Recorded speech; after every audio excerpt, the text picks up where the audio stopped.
Stop! This blind mafia boss was never blind. They threw the sick daughter away like trash, thinking they were dumping her on a ruined man with debts and darkness. But the second he lifts her veil, boom, his eyes are sharp, cold, and fully awake. And here's the crazy part. He wanted them to do it. He spread the rumors himself just to see which daughter the family valued least. And they sold out Lila without blinking. That wasn't a wedding. That was the first move in a revenge war. At the altar, Lila Whitmore was a vision in a gown, not her own.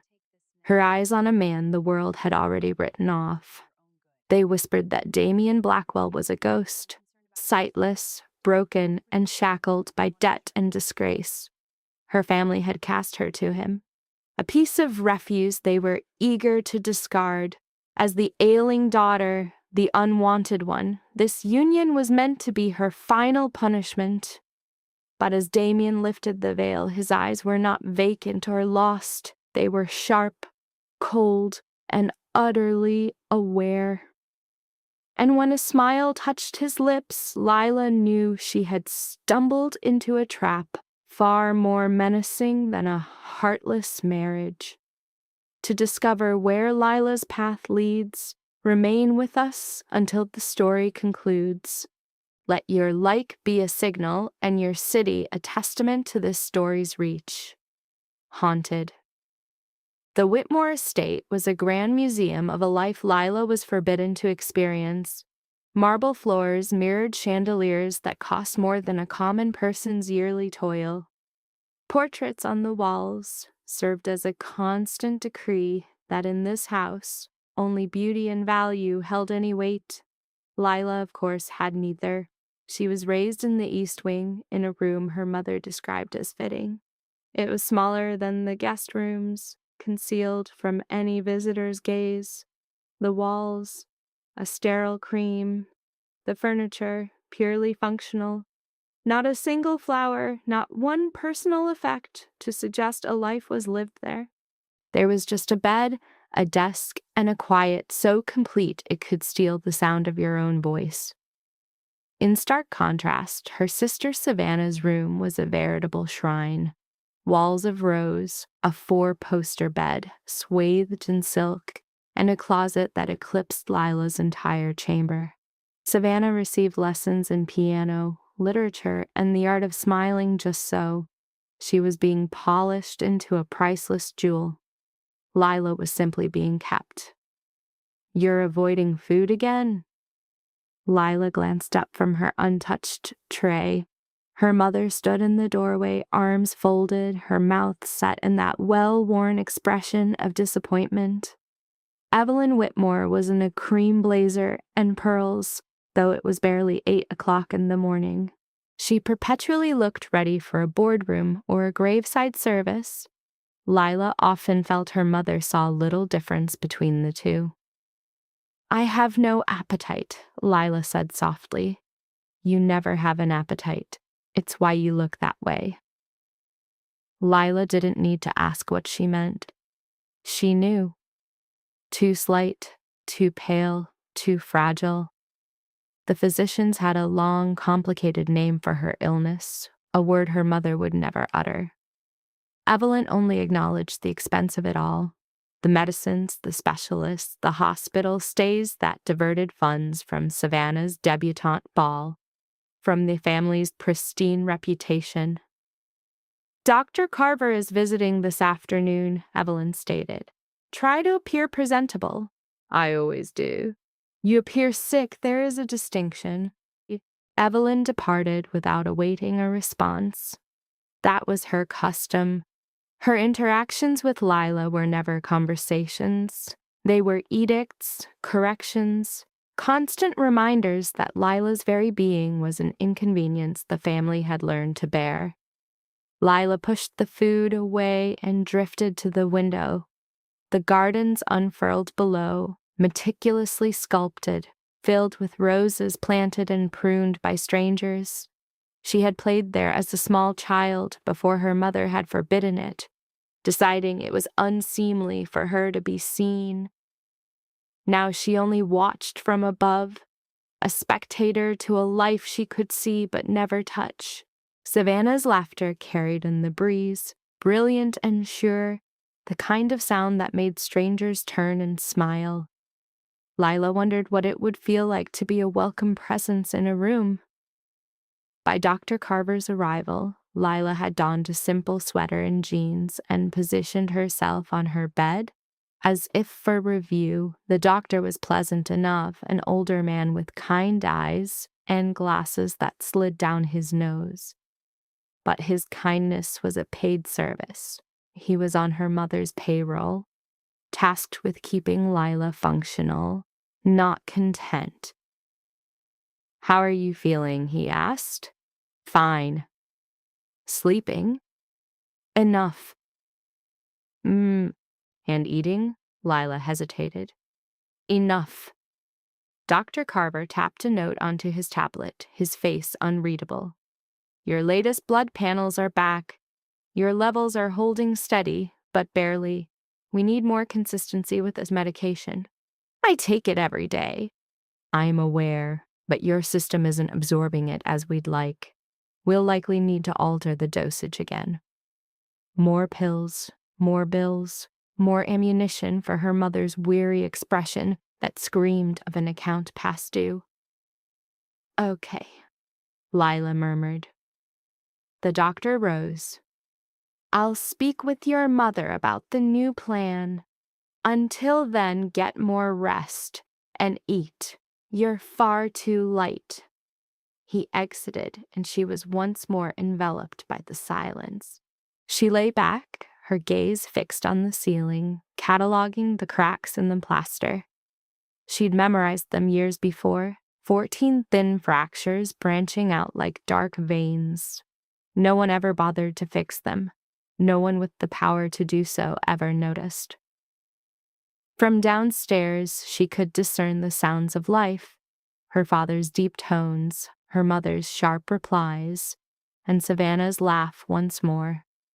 The hum of a family unit, one that operated seamlessly without her. Dinner that evening was a repeat of all the others.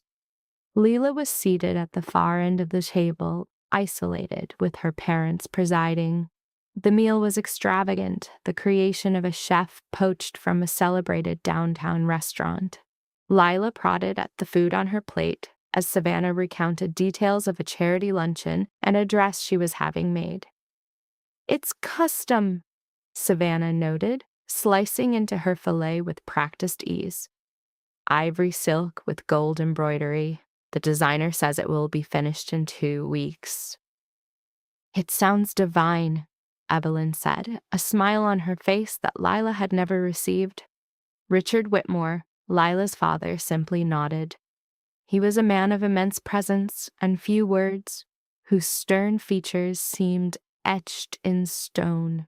He commanded his real estate empire with the same clinical detachment he applied to his family.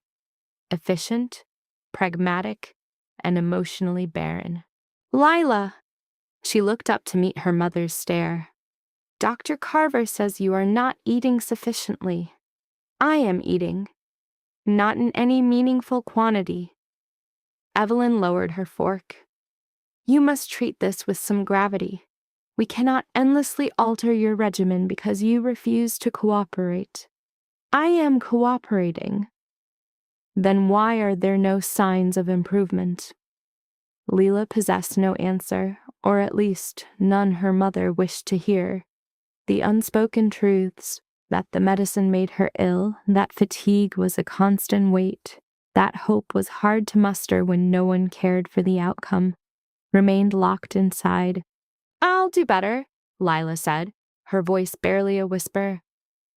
Evelyn resumed eating. "See that you do." The topic was closed. Savannah began to speak of a young man she'd met, an investor's son. Evelyn was instantly alert, posing questions, offering strategy. Richard listened with detached interest, his attention divided by his phone. Lila finished what she was able and quietly excused herself. Her absence went unremarked. Back in the sanctuary of her room, she took her pills and got into bed, though it was hardly 8 o'clock. The medication brought drowsiness, and drowsiness was preferable to being awake. Being awake meant thinking, and thinking meant remembering the unchanging prison of her life. She was lost in sleep for an unknown time before the shouting began. It felt like a dream at first, until her mother's sharp, furious voice cut through the haze from downstairs. Her father's followed, a lower but no less angry rumble. Lila sat bolt upright, her heart hammering as she crept to the door. "This is absolute madness, Richard. Surely you aren't considering it. I am left with no alternative. You know what he is? Then he can have Savannah. She is who he wanted. He did not ask for Savannah. He asked for a daughter of the Whitmore house. And after what transpired, we both understand Savannah is too precious to be wasted on that man."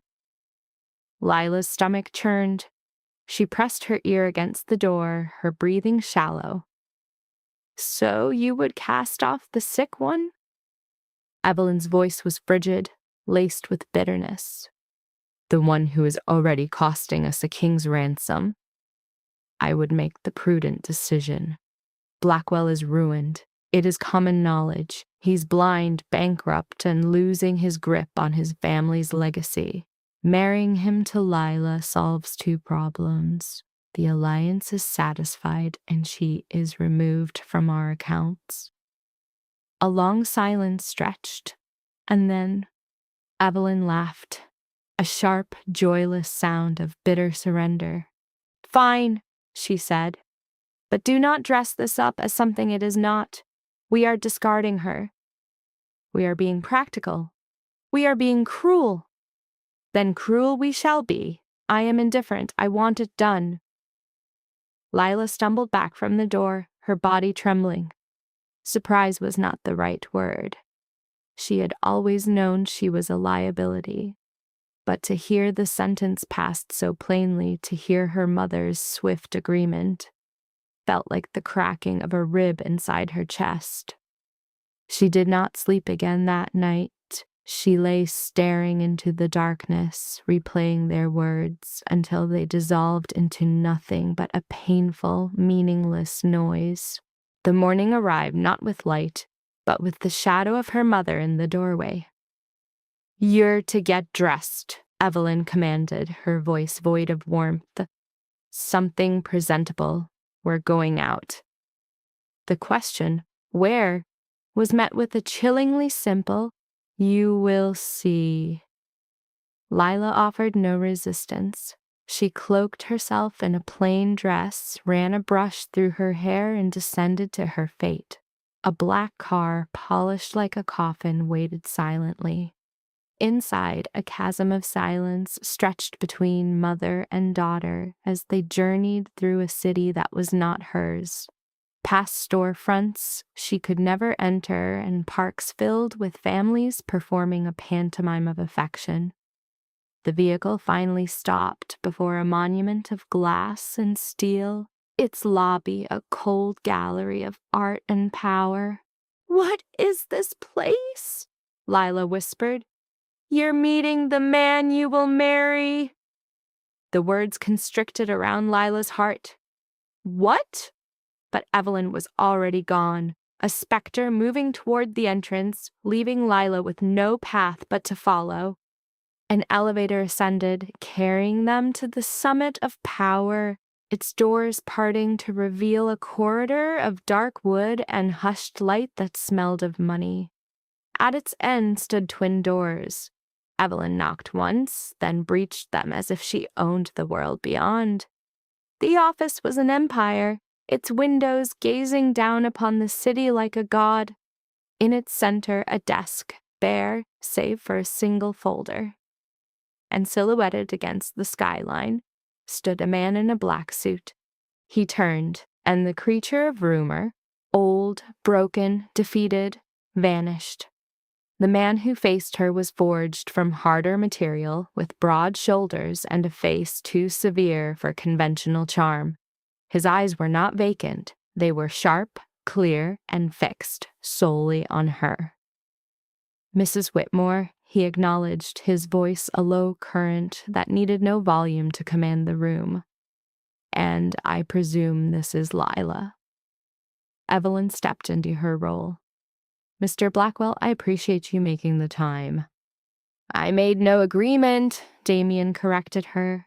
You made a request. I permitted it. The distinction was sharp. Evelyn's smile became a brittle line.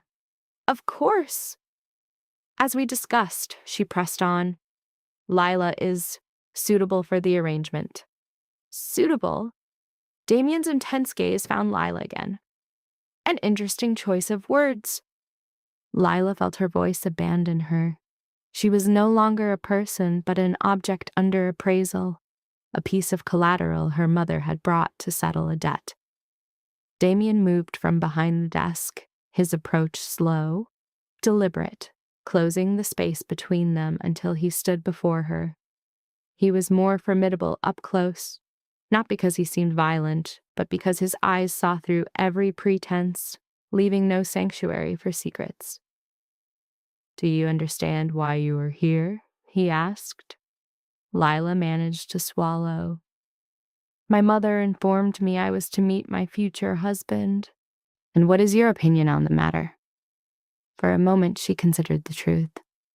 I don't believe my opinion is relevant. A flicker in Damien's eyes, not surprise, perhaps respect. You are correct, he said. It is not, at least not to them. Evelyn cleared her throat, anxious to close the deal. Mr. Blackwell, if we might finalize the conditions. The conditions are straightforward, Damien interrupted, his attention still locked on Lila. Your family's survival requires this union. I can provide that. For my part, I require a wife. This one. It is done, Evelyn declared, the words rushing out too fast. Damien finally broke his gaze from Lila, turning it on her mother. The wedding will take place in 2 weeks. I will see to the details. Your only responsibility is to ensure her presence. She will be there?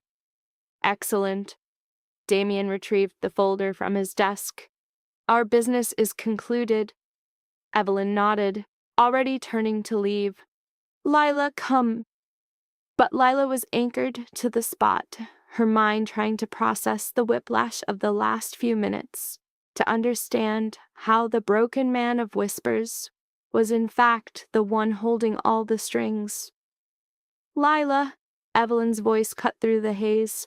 She followed her mother out, her world spinning. In the car, Evelyn's fingers flew across her phone, a flurry of silent, angry messages. Lila sat beside her, trapped in the echo of the meeting. Damien's voice, his stare, the unnerving way he looked at her as if seeing a truth her family had spent her whole life trying to bury. This will solve everything, Evelyn murmured, speaking to herself. It must. Lila didn't need to ask what this was. She knew. She was the currency, the offering her family had placed on the altar to save themselves.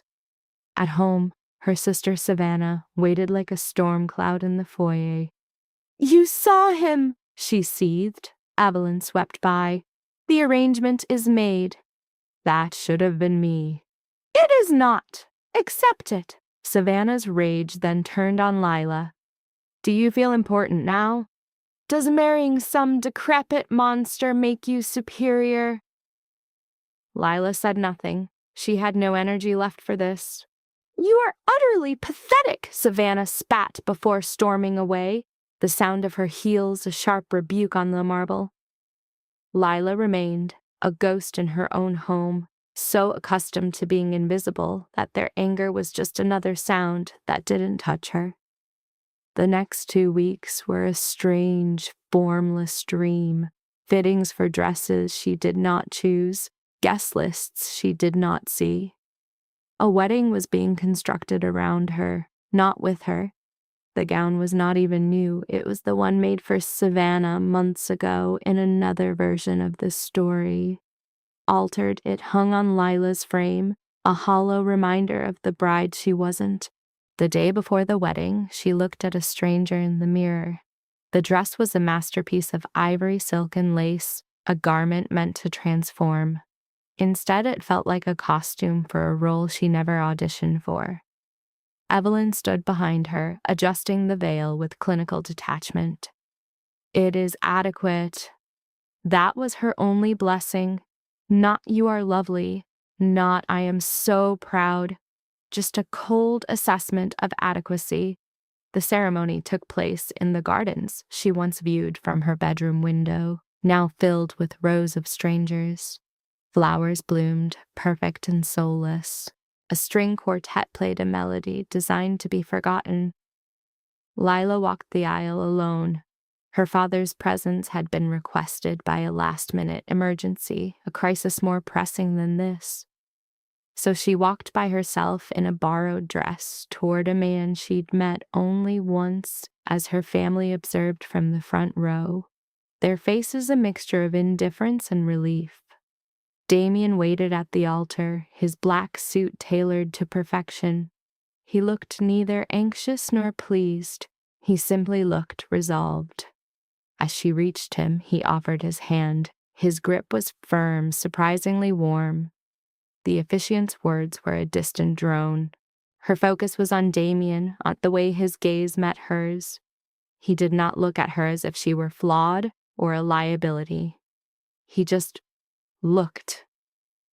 "Do you, Lila Whitmore, take this man?" Her lips parted. For one wild second, she considered refusing, turning her back on the trade that secured her family's future. But escape to where? "I do," she breathed. "And do you, Damien Blackwell, take this woman?" There was no pause from him. "I do." "Then I pronounce you husband and wife. You may kiss the bride." He leaned forward. Lila squeezed her eyes shut, preparing for the inevitable. But his lips were just a brief, formal pressure, gone before she could truly register the contact. The reception was an ordeal of polite torture. Lila sat beside Damien as a parade of well-wishers offered congratulations, shaking his hand and smiling at her with the cautious care one gives to fine china. Her family kept their distance. Savannah was absent entirely. Evelyn endured for precisely 1 hour before departing with a flimsy excuse. By the time the final guest had drifted away, Lila felt an exhaustion deep in her bones. Damien stood and extended his hand once more. "It's time." "Where are we going?" "Home." She followed him to the waiting sedan. He held the door for her, then slid in beside her, and the car pulled away from the estate. Lila watched through the rear window as the only home she had ever known was swallowed by the night. They drove for what seemed an eternity, the cityscape dissolving into quiet, tree-lined streets where each house was a portrait of wealth.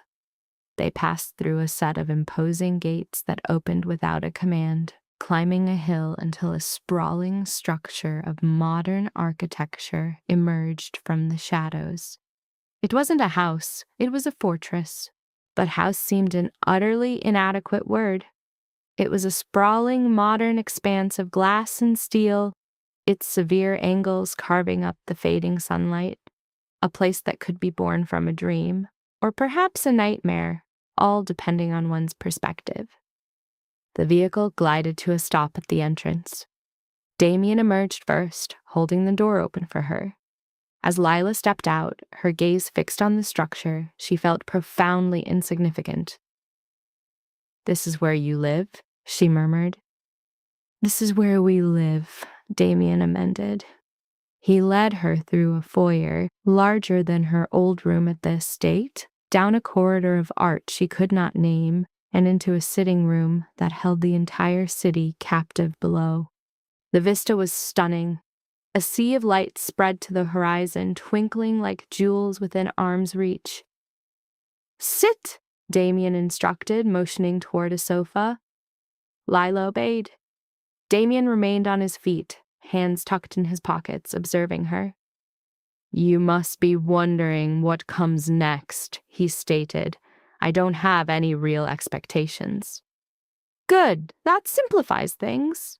He strode to the window, his silhouette against the urban glow.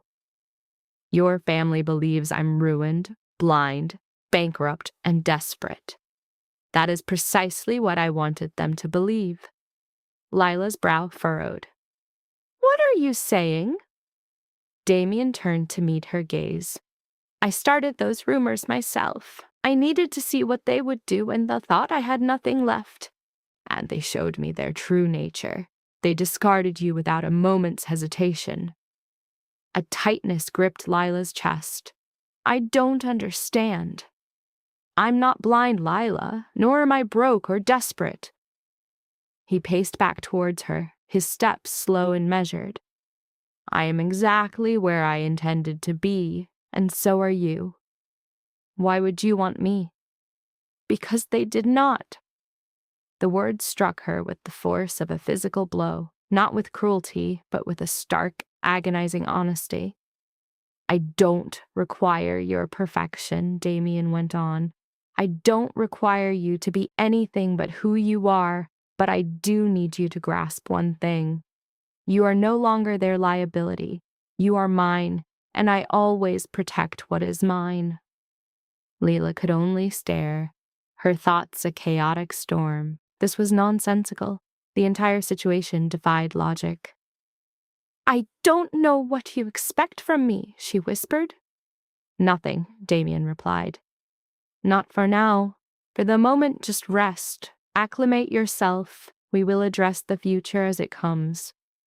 He left her then, adrift in the vast living room with the city shimmering below.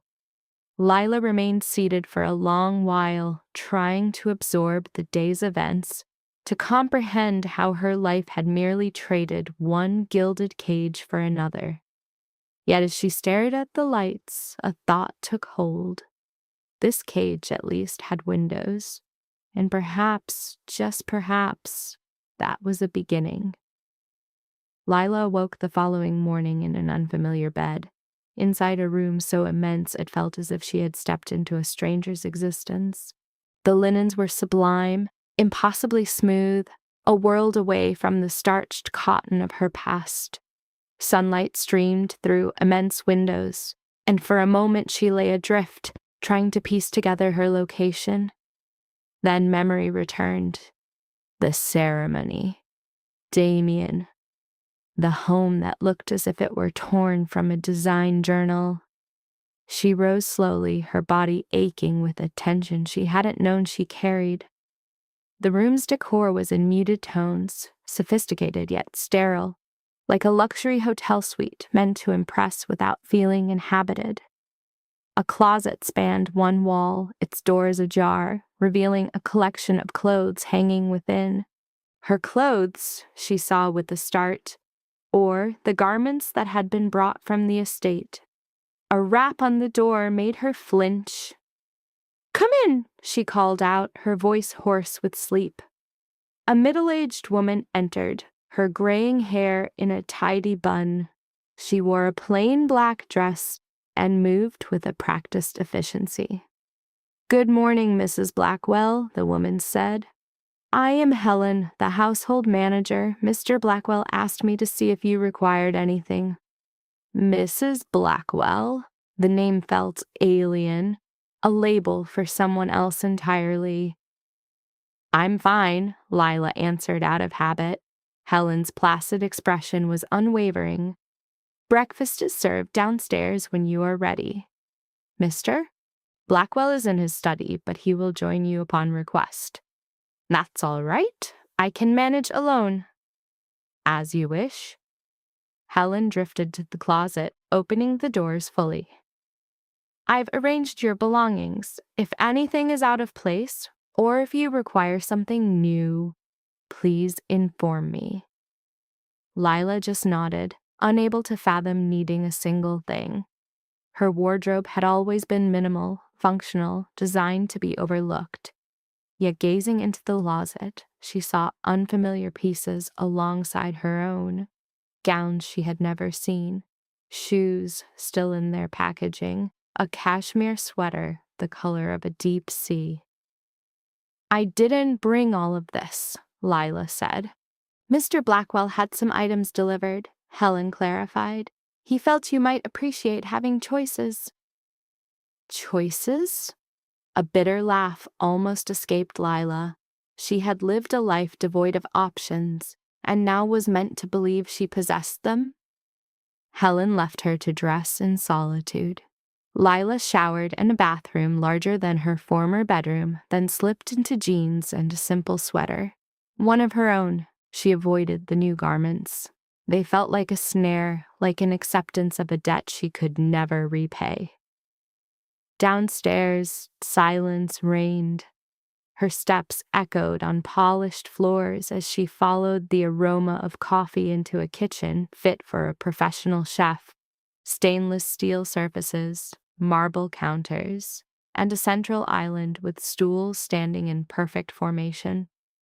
A prepared plate was waiting, scrambled eggs, toast, and fruit arranged with an artist's precision. Lila sat and prodded the eggs. They were delicious, far better than anything from the estate's cook, but a knot of anxiety tightened her stomach. She forced down a few bites before abandoning the effort, nursing a cup of coffee, black and potent, the only thing that felt grounded in reality. You ought to eat more. She turned. Damien was in the doorway, clad in dark trousers and a white shirt with rolled sleeves. He appeared to have been awake for hours, possessing a sharp clarity that made Lila feel mired in slumber. "I'm not very hungry," she replied. "That appears to be a recurring theme for you." He moved into the kitchen, poured his own coffee, and leaned on the counter opposite her. His gaze was fixed on her, steady and inscrutable, as if he were trying to decipher a riddle she didn't know she was. "How do you know that?" Lila asked. "I know a great many things about you. Your family was hardly discreet." Lila lowered her cup. "What did they tell you?" "That you are frail, that you are a financial drain, that you are not worth the effort." Damien's voice was devoid of emotion, a clinical recitation of facts. "They made it abundantly clear they were eager to be rid of you." The words were a fresh wound. Even though they confirmed what Lila already knew, to hear it voiced by another made it somehow more concrete, more absolute. "And you married me anyway," she said, her voice barely a whisper. "I told you I needed to see what they would cast aside when they believed I had nothing. They chose you. That revealed everything." "And what was that?" Damien paused, taking a sip of coffee. "That you were the one worth keeping." Lila had no answer for that. She had spent a lifetime internalizing her own worthlessness. The concept of being valued felt like a cruel deception, but Damien did not appear to be deceptive. He looked as if he believed every single word. "I don't understand you," she confessed. "You don't have to, not yet." He set down his cup. "I have a meeting this morning. Helen is here should you need anything. There is a library on the second floor if you seek a diversion, or you can simply explore. This is your home now. You are not a captive." He was gone before she could question what he meant by "not yet." Lila passed the remainder of the morning drifting through the house like a phantom. Each room was grander than the one before, furnished with an expensive taste that spoke of limitless wealth. There were guest suites that seemed untouched by human presence. A dining room with a table that could host 20, a gymnasium filled with machines she couldn't identify, and the library Damien mentioned, which was a 2-story sanctuary of books, more than she had ever seen collected in one place. She chose a novel at random, settling into a chair by the window. The story was compelling, about a woman who abandoned her former life to begin anew. Lila read 3 chapters before realizing she hadn't absorbed a single phrase. Her thoughts kept returning to Damien, to the way his eyes had rested on her in the kitchen, as if she were a deliberate acquisition, not a burden he'd been saddled with. It was past midday when Helen found her. "Mrs. Blackwell, you have a visitor."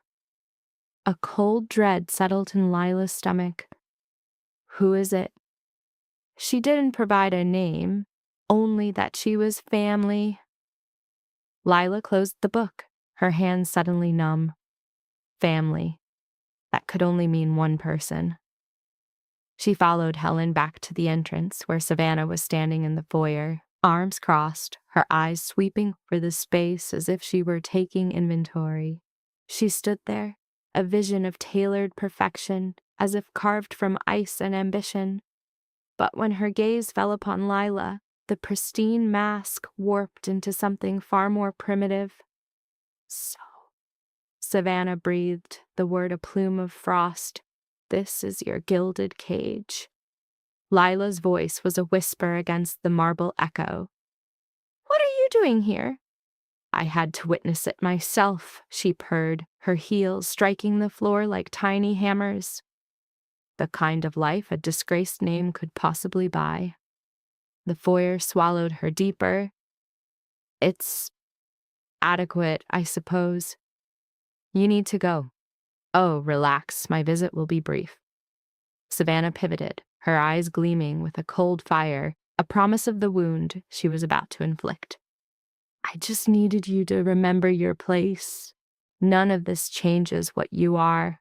The frail sister, the unwanted weight. You're still a burden, just on a different man's accounts now." That familiar vice tightened around Lila's ribs, the ghost of every past slight. But beneath the ache, a new spark sputtered. Not quite rage, perhaps the weary embers of endurance. She was so tired of this voice, of being treated like a footnote in her own life. "If you've said your piece, you can leave," Lila uttered, her voice barely audible. A sharp, ugly laugh cut through the air. "Listen to you.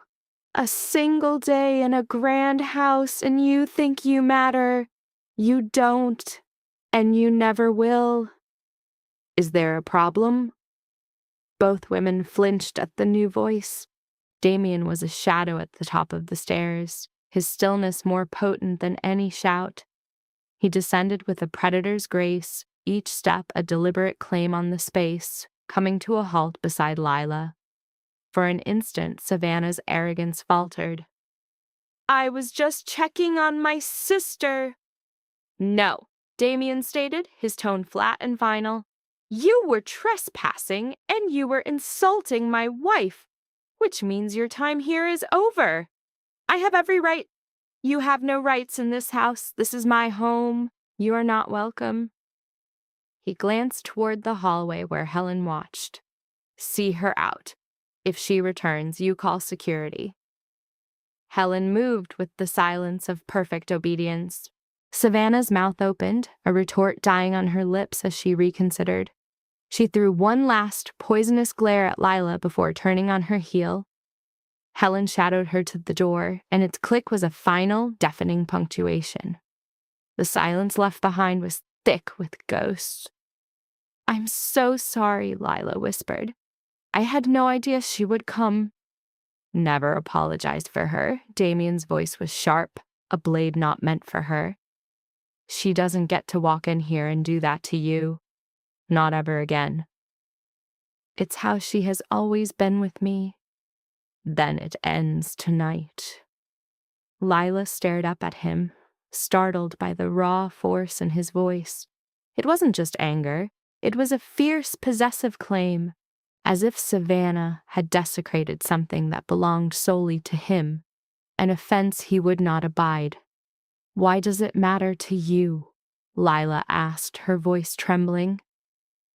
"Because you are mine now," Damien replied with the simple gravity of a law of nature. "And I do not allow what is mine to be disrespected." He said it as if it were the plainest truth in the world. And for the first time since this long nightmare began, Lila felt a tremor deep inside her. Not trust, not quite. But something was beginning to take root. The days that came after fell into an odd rhythm. Damien was a phantom most mornings, consumed by his office or meetings she knew nothing about. She spent her hours adrift, reading in the vast library, trying to reconcile herself with the strange reality of her new life. Helen was a constant, quiet presence, polite, efficient, but never crossing the invisible line. It felt like residing in a luxury hotel that knew her desires before she did. On the fourth day, a doctor came. Lila was lost in a book when Helen appeared. "Dr. Monroe is here to see you." "What for?" Mr. Blackwell arranged it. He felt a thorough evaluation was in order. The fight died in Lila's throat before it could form. She followed Helen to a sitting room where a woman in her 40s with calm, professional eyes waited beside a medical bag. "Mrs. Blackwell," the doctor said, rising to meet her. "I'm Dr. Monroe. Your husband requested I stop by to see how you are." "I already have a doctor," Lila countered weakly. "Dr. Carver, I know, I have his files." Dr. Monroe indicated the sofa. "Please, this shouldn't take long." Lila sat, feeling like a fragile specimen under glass. The questions were the same tired litany Dr. Carver always recited. "How are you feeling? Are you sleeping? Are you taking the medication?" Lila gave her rote answers, a script she had perfected over years of neglect. But then Dr. Monroe did something revolutionary. She fell silent and actually listened. Monroe said, her fingers swiping across a tablet. "Your blood work reveals some troubling patterns. You are barely holding stable and your weight is dangerously low. Are you having any side effects from the current treatment?" "Sometimes," Lila admitted, feeling sick, tired. How frequently? Most of the time. A frown creased Dr. Monroe's brow. And Dr. Carver was aware of this. "I told him." "And he offered no changes?" Lila could only shrug. "He said it was just my body failing to cooperate." "That is not a diagnosis, it is an excuse." The doctor set her tablet aside. "I want to run a new series of tests. Blood work, scans, a complete metabolic profile, and I want to start you on a different medication, one that may have a better result with less distress." "My mother would never agree to pay for it," Lila said, the words an old reflex. "Your mother is not paying. Your husband is." "Doctor." Monroe's gaze softened with something like pity. "Mrs. Blackwell, you have been navigating this illness with almost no real support. That stops today. I will ensure you receive the very best care, but I need your honesty. I need you to tell me when things are not right. Can you do that for me?" Lila could only nod. A knot of unfamiliar emotion caught in her throat. She was not used to anyone caring how she felt. After scheduling a follow-up, the doctor left, and Lila sat alone, staring at the small, solid business card in her hand. Damien returned late into the night. He found Lila on the living room sofa, wrapped in a blanket, the light of a forgotten movie playing across her face. He moved without a word, pouring a drink at the corner bar before settling into the chair opposite her. "Dr. Monroe was here," Lila stated into the silence. "I know."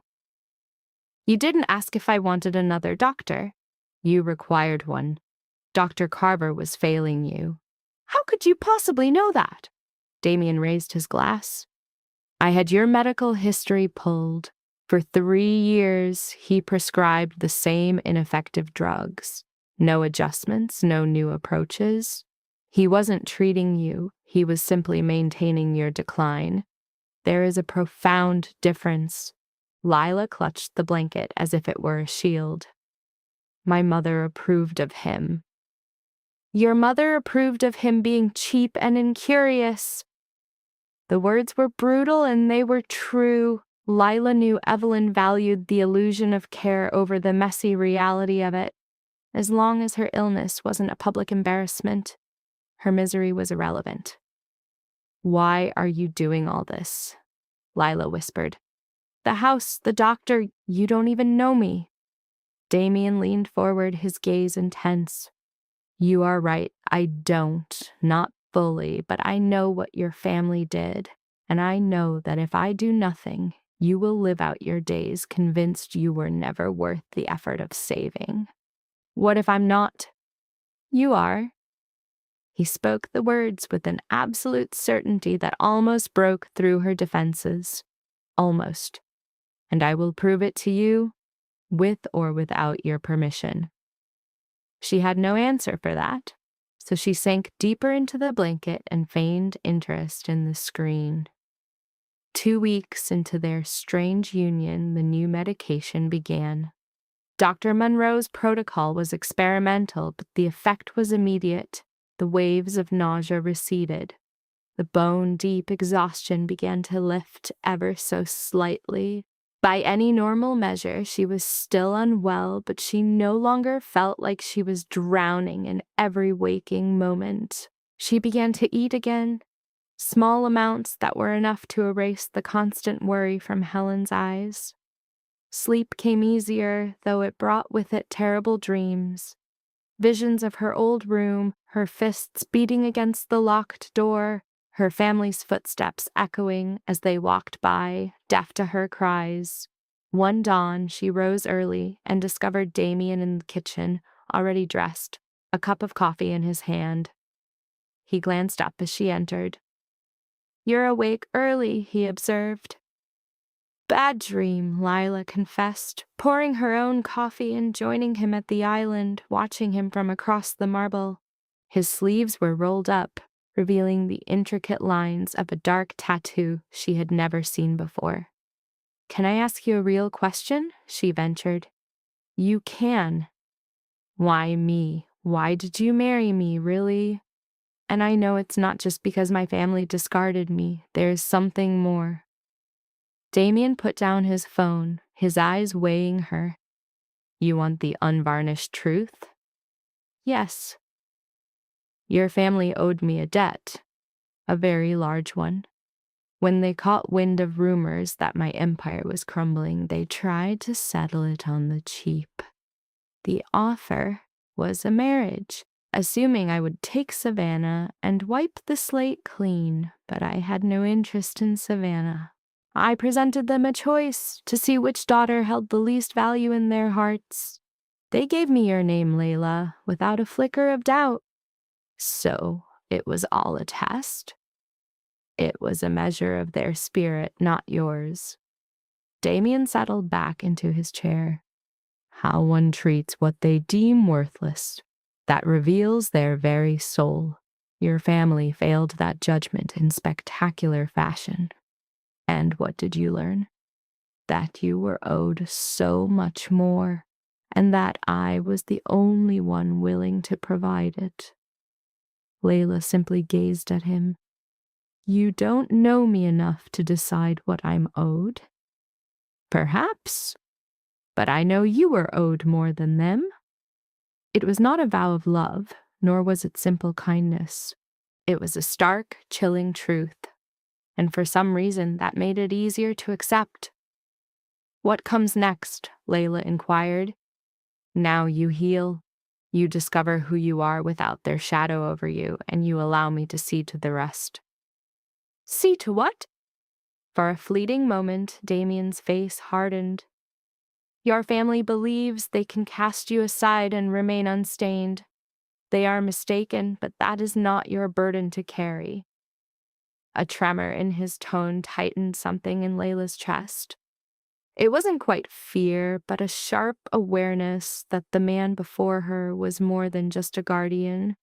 He was lethal, and his intentions were far from merciful.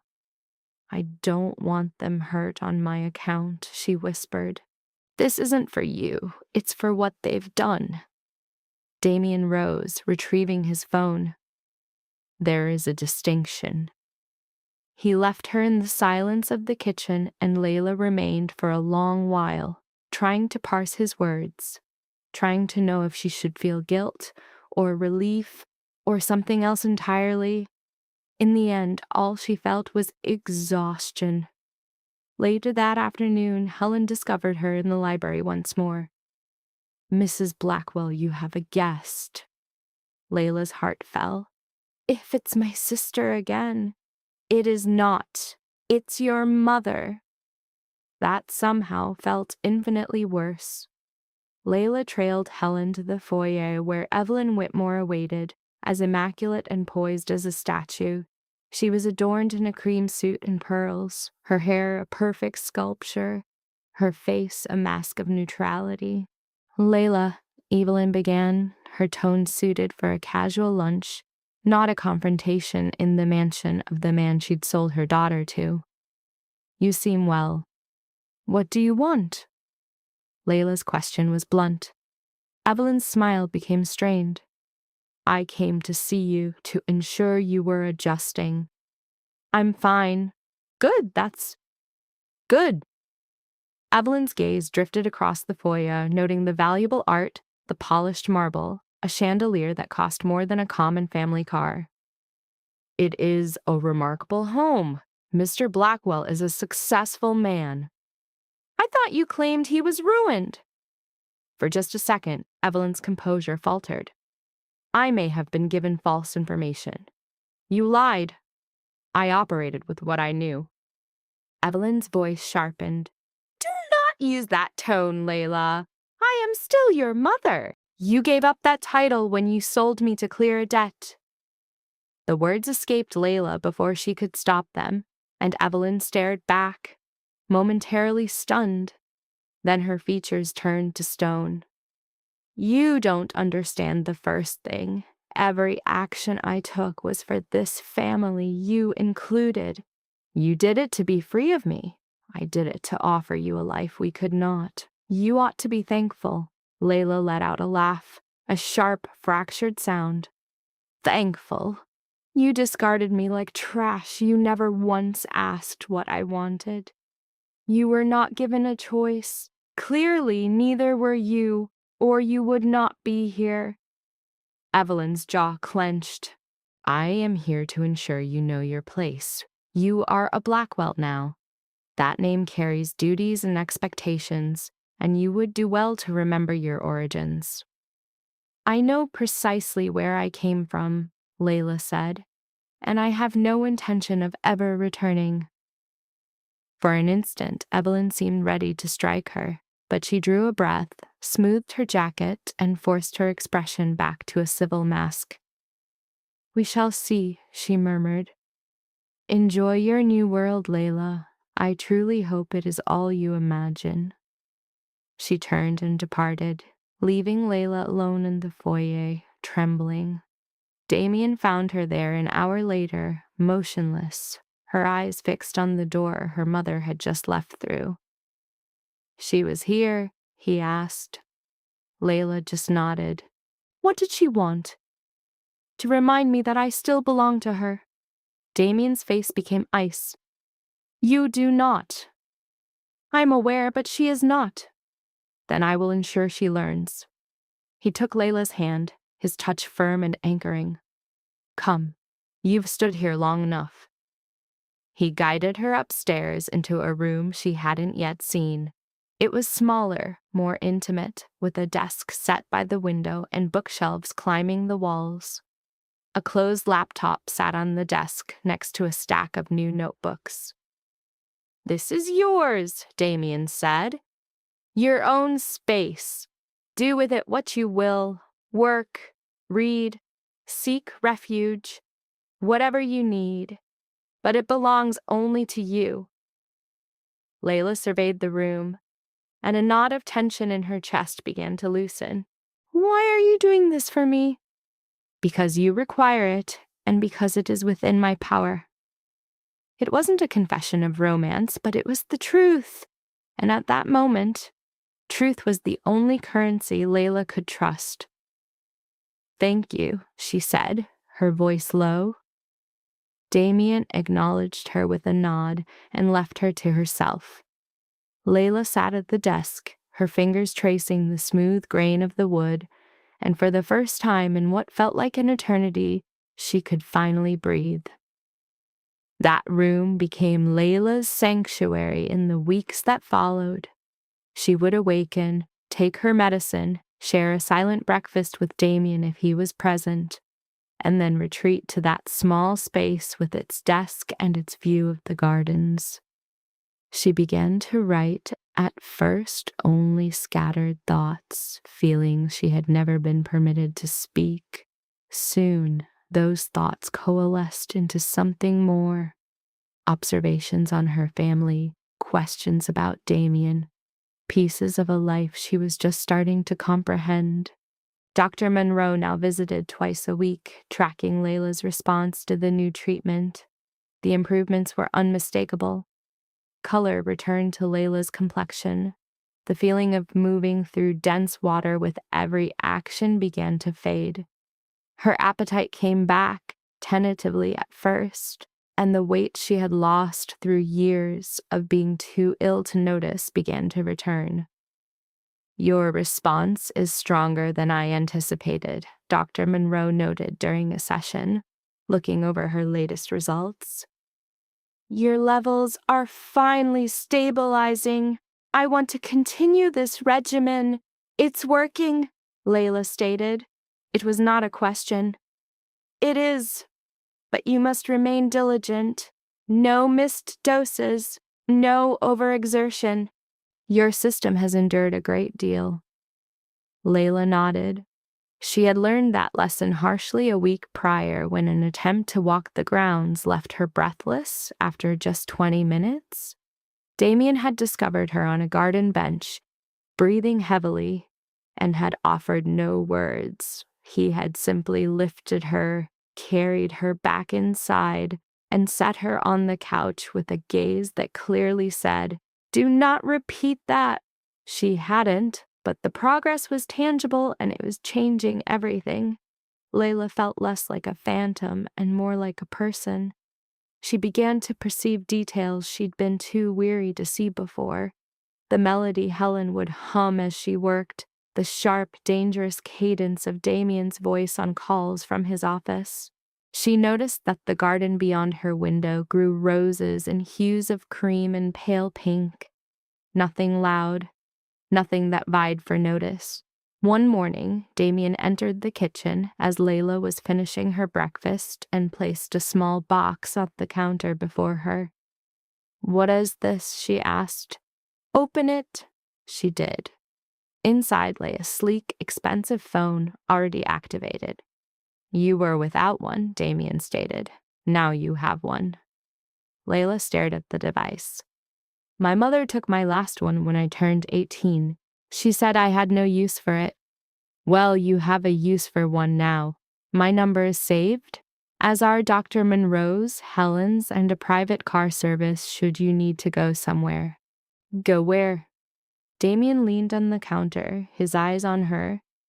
"Anywhere you wish. You are not a captive here, Layla. You are free to leave the house. You simply must inform someone of your destination." "Why?" "Because you are my wife? And certain people would find that fact very interesting." It was the first time he had ever admitted that their marriage might carry its own perils. Layla looked down at the phone, feeling its unfamiliar weight. "What kind of people?" she asked. "The kind you will never need to worry about, so long as you remain cautious." It was not a complete answer, but Layla knew better than to press. She had learned Damien only shared what he deemed necessary, and challenging him was pointless. That afternoon, she used the new phone to text Dr. Monroe with a question about her treatment. A reply arrived in minutes, clear and comforting. Later, she messaged Helen to ask about tea. Helen appeared 5 minutes later bearing a tray with 3 different varieties. It was a minor thing, yet it felt monumental, as if she now held a connection to the world she had always been denied. The first tremor in this delicate new piece arrived on a Tuesday. Layla was reading in her room when she heard sharp voices from downstairs. She put her book down and crept to the landing, listening intently. "I don't want your excuses. You had one task and you failed." Damien's voice was frigid, measured, but an undercurrent of something else made the fine hairs on Layla's arm stand up. "And I do not brook failure. It will not happen again." The voice was male, a stranger's, laced with a tremor. "You are correct. It won't, because your time is over." A stillness fell, broken by footsteps, the quiet click of a door. Then, only silence. Layla remained frozen, her heart a hammering drum. She had never known this tone from Damien. Anger, certainly, but this was a different cold. This was the voice of a man who dealt not in threats, but in finalities. When she finally retreated to her room, the book was meaningless. All she could hear was the terror in that man's voice and the chilling ease with which Damien had simply erased him. At dinner that evening, she dared to broach it. "I heard you in a heated discussion today," she began. Damien's gaze remained on his plate. "You should not listen to things not meant for you." "I wasn't attempting to. Your voices were raised." "A fair point." He placed his fork down. "It was a matter of business, nothing that concerns you." "What sort of business is it?" "The kind that is forbidden from the dinner table." Lila's brow furrowed. "You constantly say I need not be concerned, yet I am your wife. Am I not entitled to know what world I am a part of?" Damien observed her for a long, quiet beat. He leaned back, his face a mask of stone. "I command an enterprise," he said at last. "Investments, acquisitions, security. Some of it is legitimate. Some operates in the gray territories where the law is more pliable." "You mean illegal?" "I mean pliable. There is a distinction." "Is there?" "Yes. The illegal is breaking rules you have consented to. The pliable is moving through spaces where the rules have yet to be written." He lifted his wine, swirling the deep red liquid. "I do not move narcotics. I do not traffic in lives. I harm no one who is undeserving. But my code is not the same as your family's." "My family has a code?" A smile touched Damien's lips, entirely devoid of warmth. "Your family adheres to the rules that serve them and discards the rest. That is not honor. It is duplicity with a better publicist." Lila found she had no counter to that. She knew the landscape of her family's two-faced dealings too well. "So what does that make you?" she asked. "Honest about my nature. That is more than most can claim." The admission should have terrified her. A month prior it would have. But in this house, built on fortunes she couldn't comprehend, she felt no fear. Damien had never offered her a single lie. In a life built upon deceit, his brutal honesty was as strange and solid ground. "Okay," she whispered. Damien's eyebrow arched. "Okay. I will not pry, but if something arises that I should know, you will tell me, won't you?" "If it touches you, yes.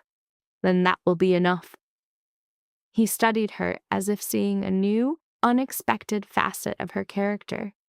He returned to his meal, and the subject was sealed away. The second fissure appeared a week later, hidden in Lila's own medicine. She woke with a dissonance in her body, not illness, but an intrinsic wrongness. Her stomach churned, her head was a leaden weight, and her hands held a fine tremor. She took her medication as she always did, blaming a restless night, and fought to go on. By noon, the wrongness had grown into a sickness, A crippling wave of nausea sent her to the bathroom, where she lost what little breakfast she'd managed. It was Helen who discovered her on the cool tile, pale and shivering, and frantically called Dr. Monroe.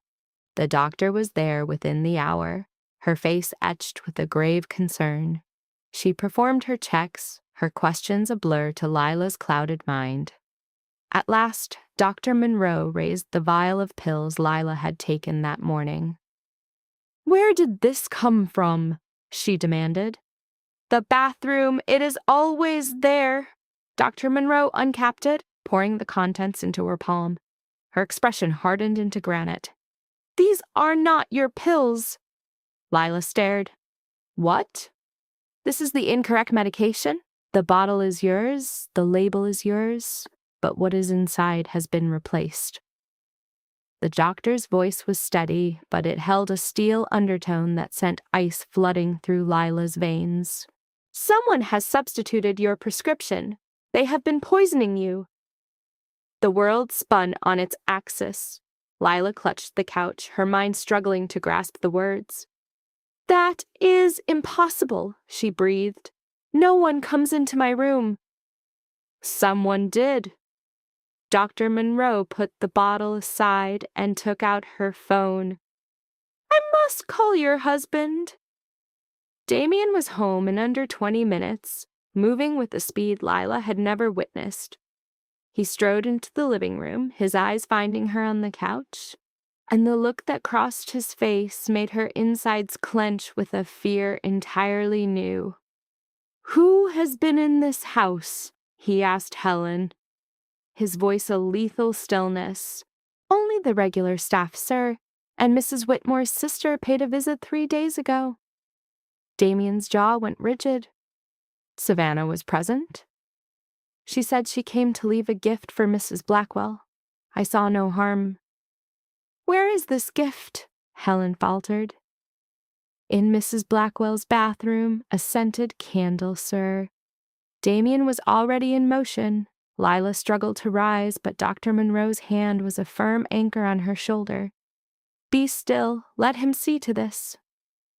A moment later, Damien returned, the pill bottle in one hand, a small, elegant bag in the other. He emptied the bag onto the table.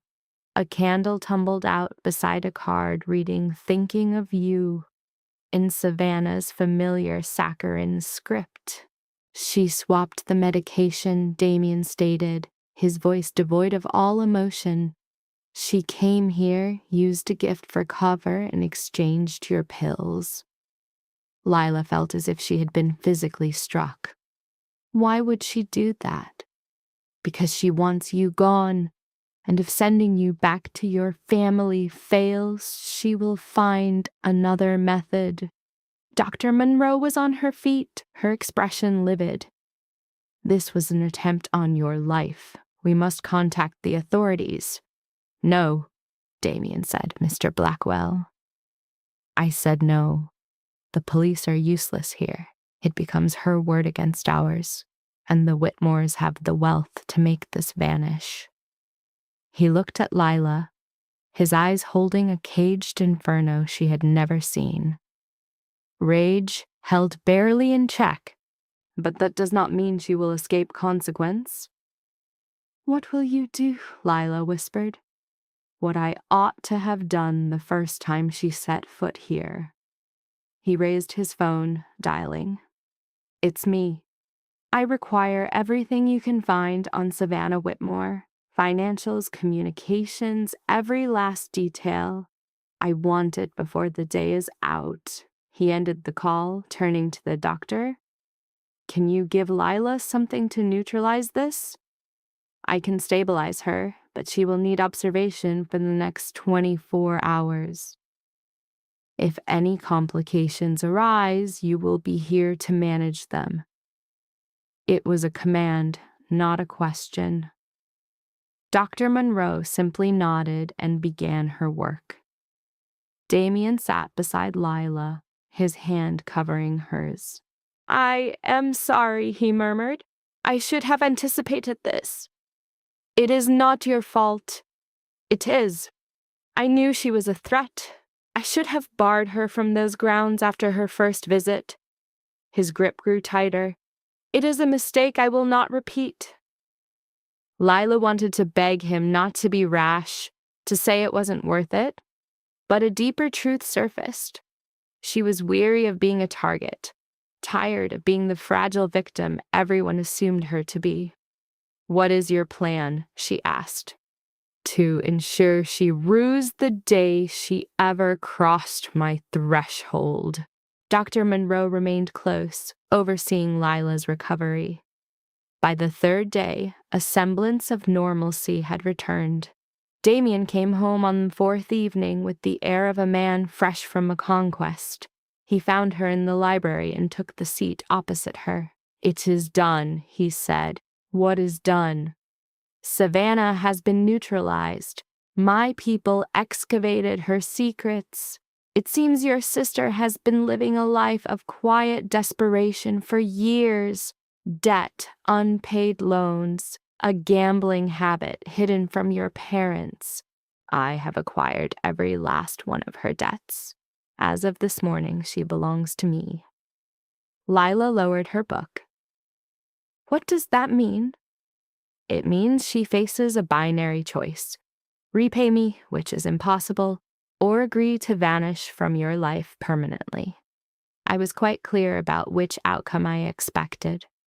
And she agreed. She had no alternative. I also took the liberty of informing your parents of her actions.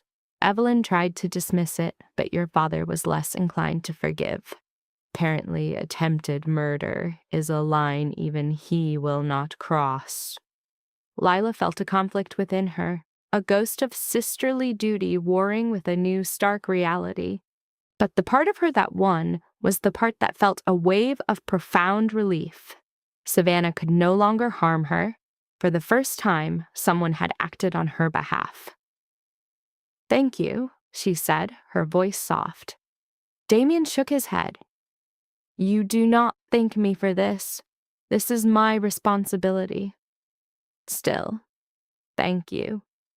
He rose, crossed to her chair, and pressed a brief kiss to her hair. It was almost impersonal, yet it was the first such gesture he had ever made. Lila sat perfectly still, her heart fluttering. "Rest," Damien said. "We have a gala next week." "A gala?" "A business affair. I require your presence." "I do not know how to do such things." "You will learn. And should you refuse, you would feign compliance. Either way, your attendance was not a request." He abandoned her with the open book, but the ink had already bled into a meaningless blur for Lila. A gala implied a crushing weight of people, of crowds, and almost certainly of her family. These affairs were magnets for the same orbit of affluent, intertwined souls who moved in the Whitmore's sphere. The very notion sent a cold dread coiling in her gut. Yet, Damien had asked, and for reasons that remained shrouded within her, the thought of failing him was unthinkable. The week that preceded the event was a maelstrom. Helen summoned a stylist who draped a measuring tape over Lila, posed 1,000 inquiries about her taste, and then dismissed her replies, selecting a creation the stylist swore was divine. When the gown was delivered 2 days prior to the gala, Lila had to concede it was breathtaking. A deep emerald silk, sculpted to her form with the neckline that whispered elegance rather than shouting for attention. "You will be a vision," Helen murmured, consigning the dress to Layla's closet. "I will be petrified." "That as well, but no one will see it if you hold your head high." On the evening of the gala, Layla surrendered an hour to the silent, deft hands of a makeup artist Helen had procured. The woman worked without a word, sculpting Layla's features into something polished, a beautiful stranger. When she finished, Layla barely knew the woman staring back from the mirror. Downstairs, Damien waited. cloaked in a black tuxedo that sharpened his already dangerous aura into something lethal. His eyes found her, and he froze mid-stride, his gaze tracing her silhouette in a way that brought a flush of heat to Lila's skin. "You are exquisite," he stated. "As are you. That is a constant." He extended his arm to her. "Are you prepared?" "No." "Excellent. Nor are they." The gala was hosted in a downtown hotel, inside a ballroom seemingly crafted to diminish all who entered. Crystal chandeliers wept light onto marble floors, and tables were shrouded in white linen.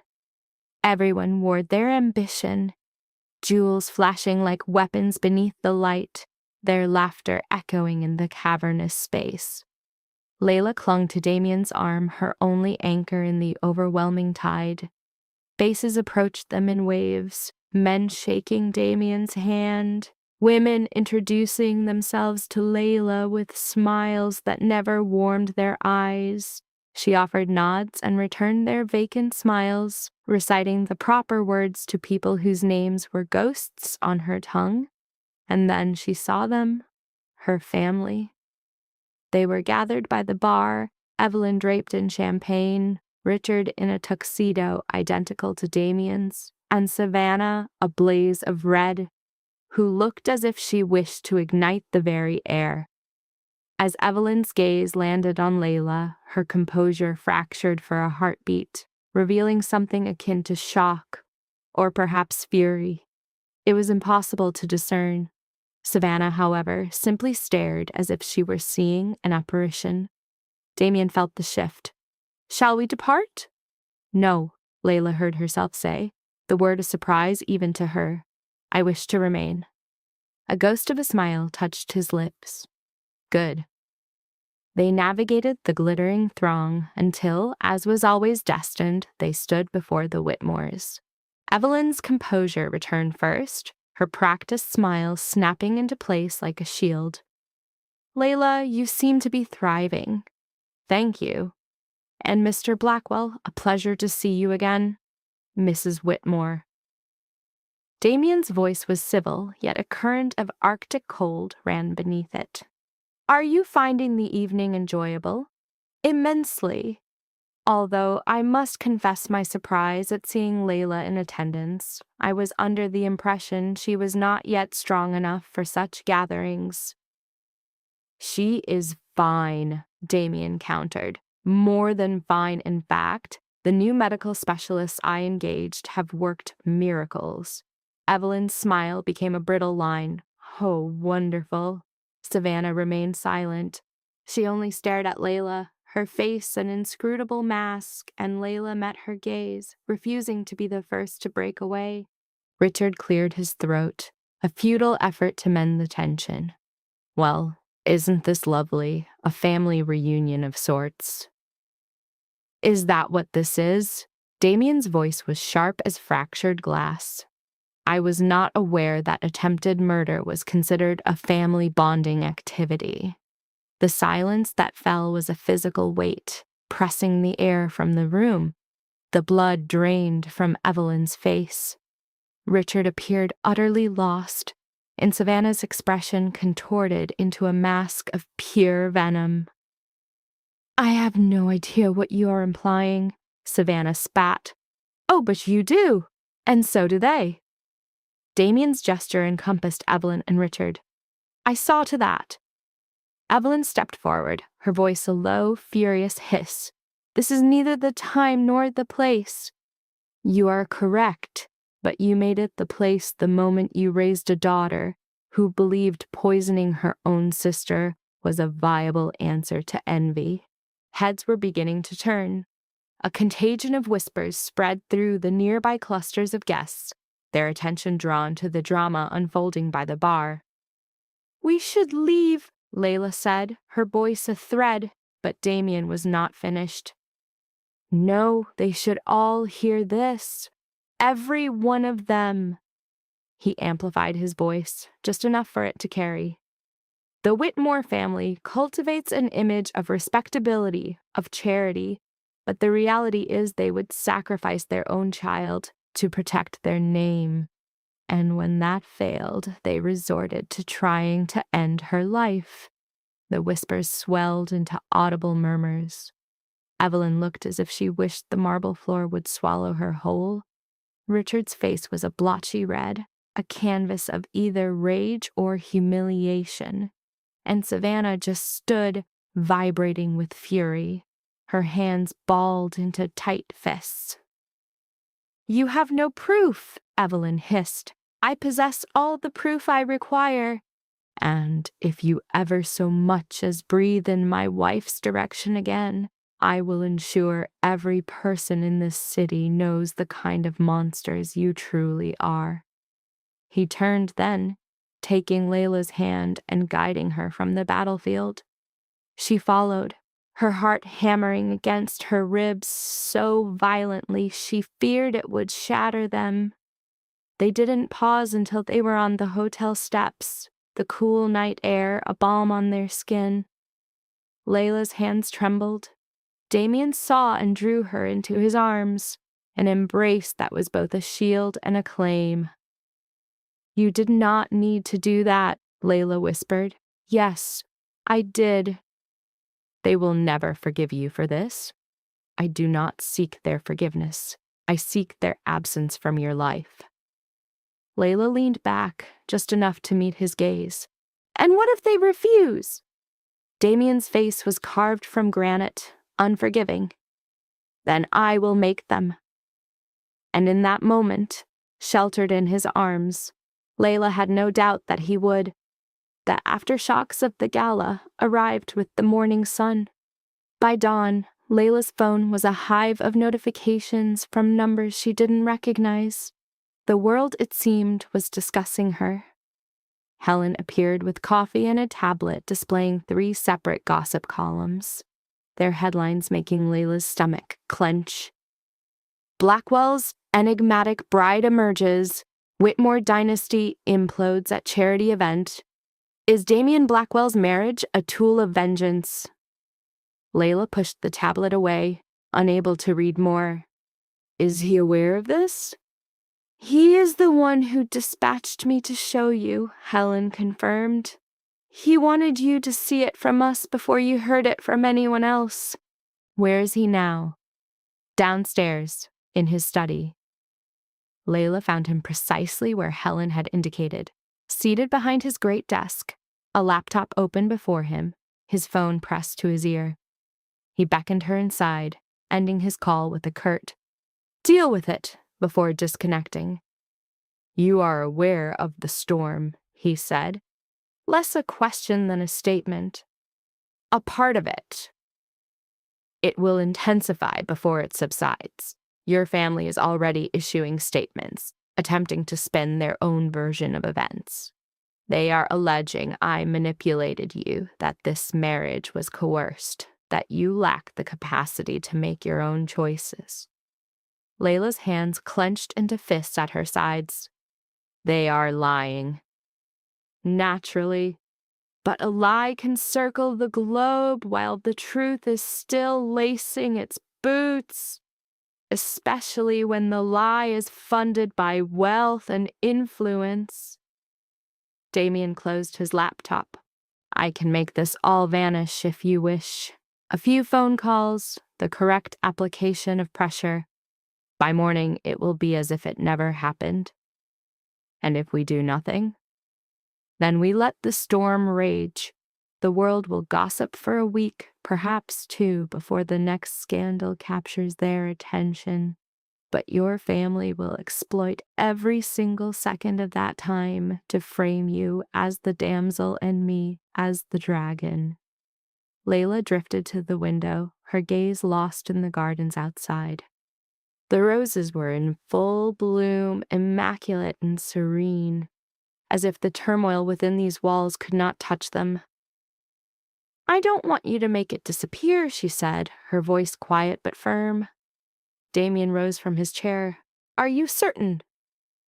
"Let them talk. Let the world see them for what they are." She turned from the window to face him. "You were right last night. They have hidden behind a facade of respectability for far too long. Perhaps it is time someone tore it down. A new light entered Damien's eyes, something like pride or perhaps profound respect. They have always underestimated you. I am simply angry. There is a distinction. Anger is a powerful fuel. He was not wrong. For so long, Layla had been a passive spectator in her own life, allowing events to wash over her. But standing here now, watching her family sacrifice her once more to salvage their reputation, she knew she was finished being the person they had raised her to be. Over the following week, the narrative mutated. Articles began to surface, citing anonymous insiders close to the Whitmore clan, each telling the same tale in slightly different shades. Layla was delicate, of a fragile constitution under the sway of a controlling and dangerous man. Evelyn granted an interview to a lifestyle publication, feigning tears as she spoke of her deep concern for her daughter's welfare. She is simply not herself, Evelyn lamented in the article, which Helen presented to Layla with visible reluctance over breakfast. A marriage must be a choice entered into with a free heart and a sound mind. I am not convinced Layla was capable of such a thing. Layla read the passage twice and felt a final tether to her past snap within her chest. It was not sadness, nor was it hurt. It was a cold, incandescent rage that made the path forward terrifyingly simple. I need to do an interview, Lila stated, her resolve so firm it nearly made Helen drop the tablet. Mrs. Blackwell, my side of this has to be heard. Theirs can't be the only version people believe. The warning came quickly. Damien will not like this. Then he can object to my face. And he did. That evening, Damien discovered her in the library, hunting for journalists who would hear her out. He filled the doorway, arms folded, his expression less of fury and more of cold strategy. You're planning to go public, he murmured.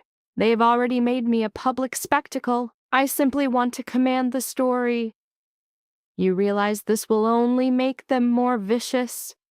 Let them come. Lila shut her laptop. I am so tired of cowering. I'm tired of them defining me. Damien moved into the room, taking a seat opposite her. If this is your choice, be prepared for the fallout. They will excavate everything, your health records, your youth, every fragile moment, and weaponize it against you. They're doing it now. Not on this scale. You are a footnote to them. If you speak, you become the story's protagonist, and that paints a target on your back. Lila's gaze met his, unwavering. I know. But I would rather be a target than be invisible. Damien observed her for a long, silent beat.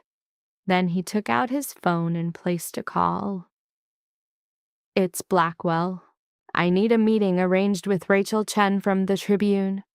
A complete interview on the record, featuring my wife. I want it handled this week. He ended the call, his eyes on Lila. We will do this properly. A professional reporter, a respected paper, and full approval before anything is printed. No surprise questions, no ulterior motives. Is that clear? Understood. And I will be right there with you. You don't have to be. Yes, he countered. I do. You're marching into battle, and I never let you fight alone. The interview was set for 3 days later. During that time, Lila readied herself. She documented every truth her family had concealed, every falsehood they'd spun to preserve their image. Damien helped her distill the narrative, stripping away the overtly emotional, the painfully raw, and centering on verifiable facts and statements that resisted distortion. Give them no ammunition, he advised, scanning her notes. Remain calm, stick to the facts. and do not let them provoke you into words you will regret. I won't, and if it becomes too much, we end it. You owe no one this entire story. But Lila felt compelled to tell it, or at least enough for the world to grasp what her family had done. It wasn't for sympathy or pity, it was for the truth. Rachel Chen was precisely the journalist Damien had described. She was professional and incisive, known for her challenging questions yet fair treatment of her subjects. Arriving at the mansion with a photographer and recorder, she settled into the living room with the ease of a seasoned veteran. "Thank you for consenting to this," Rachel began, arranging her gear. "I realize this can't be simple." "It isn't," Lila conceded, "but it is necessary." The questions began with the fundamentals: how she and Damien met, the nature of their marriage, her adjustment to this new world. Lila answered with caution, knowing each syllable would be dissected, reinterpreted, and used to support whatever tale people chose to believe. Then Rachel changed course. "Your mother recently suggested in an interview that you were not in a state to consent to this marriage. How do you respond?" Lila drew a steadying breath. "My mother has spent my whole life dictating my capabilities. She deemed me too unwell for a normal childhood, too fragile to have my own will, too much of a liability to be worth her time. So when she claims I couldn't consent, what she's truly saying is that I failed to make the choice she had designed for me." "Which was what?" "To vanish quietly, to be married off to a man she perceived as ruined and broken, and to recede into the background as I always had. But I refused. I am still standing. That is what truly disturbs her." Rachel scribbled a note. "Your sister Savannah filed a restraining order against your husband, alleging he made threats. Would you care to comment?" Damien grew rigid beside her, but Lila's tone stayed level.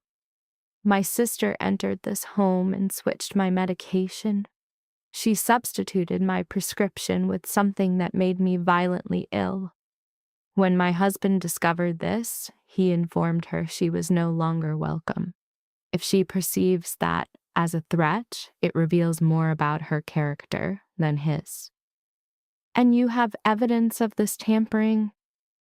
"Yes, medical files, the exchanged pills, and a report from my doctor.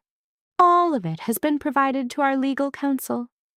Rachel's eyebrows lifted almost imperceptibly, but she offered no remark, simply proceeding to her next inquiry. "There is speculation that your husband's fortune was overstated, that he is not the influential man people thought. What is your response?" A faint laugh escaped Lila. "You are a guest in his home at this very moment. Does this appear to be the residence of someone in financial distress?" "A valid point." The interview continued for another hour. Rachel inquired about Lila's health, her parental relationships, her ambitions. Lila spoke with candor, neither sweetening the truth nor succumbing to melodrama. By its conclusion, she felt hollowed out, a profound exhaustion unrelated to her physical condition. Rachel gathered her equipment, shaking their hands. "This will be published early next week. I will forward a draft for you to confirm the quotes." "Thank you," Lila said. After her departure, Damien enveloped Lila in a tight embrace. "You were incredible. I feel as though I just detonated a bomb in my own life." "You did," he affirmed, "but it was the necessary move." The article appeared 4 days later. The headline read, "Lila Blackwell Speaks. The Daughter the Whitmores Tried to Erase." It was equitable, balanced, and utterly damning.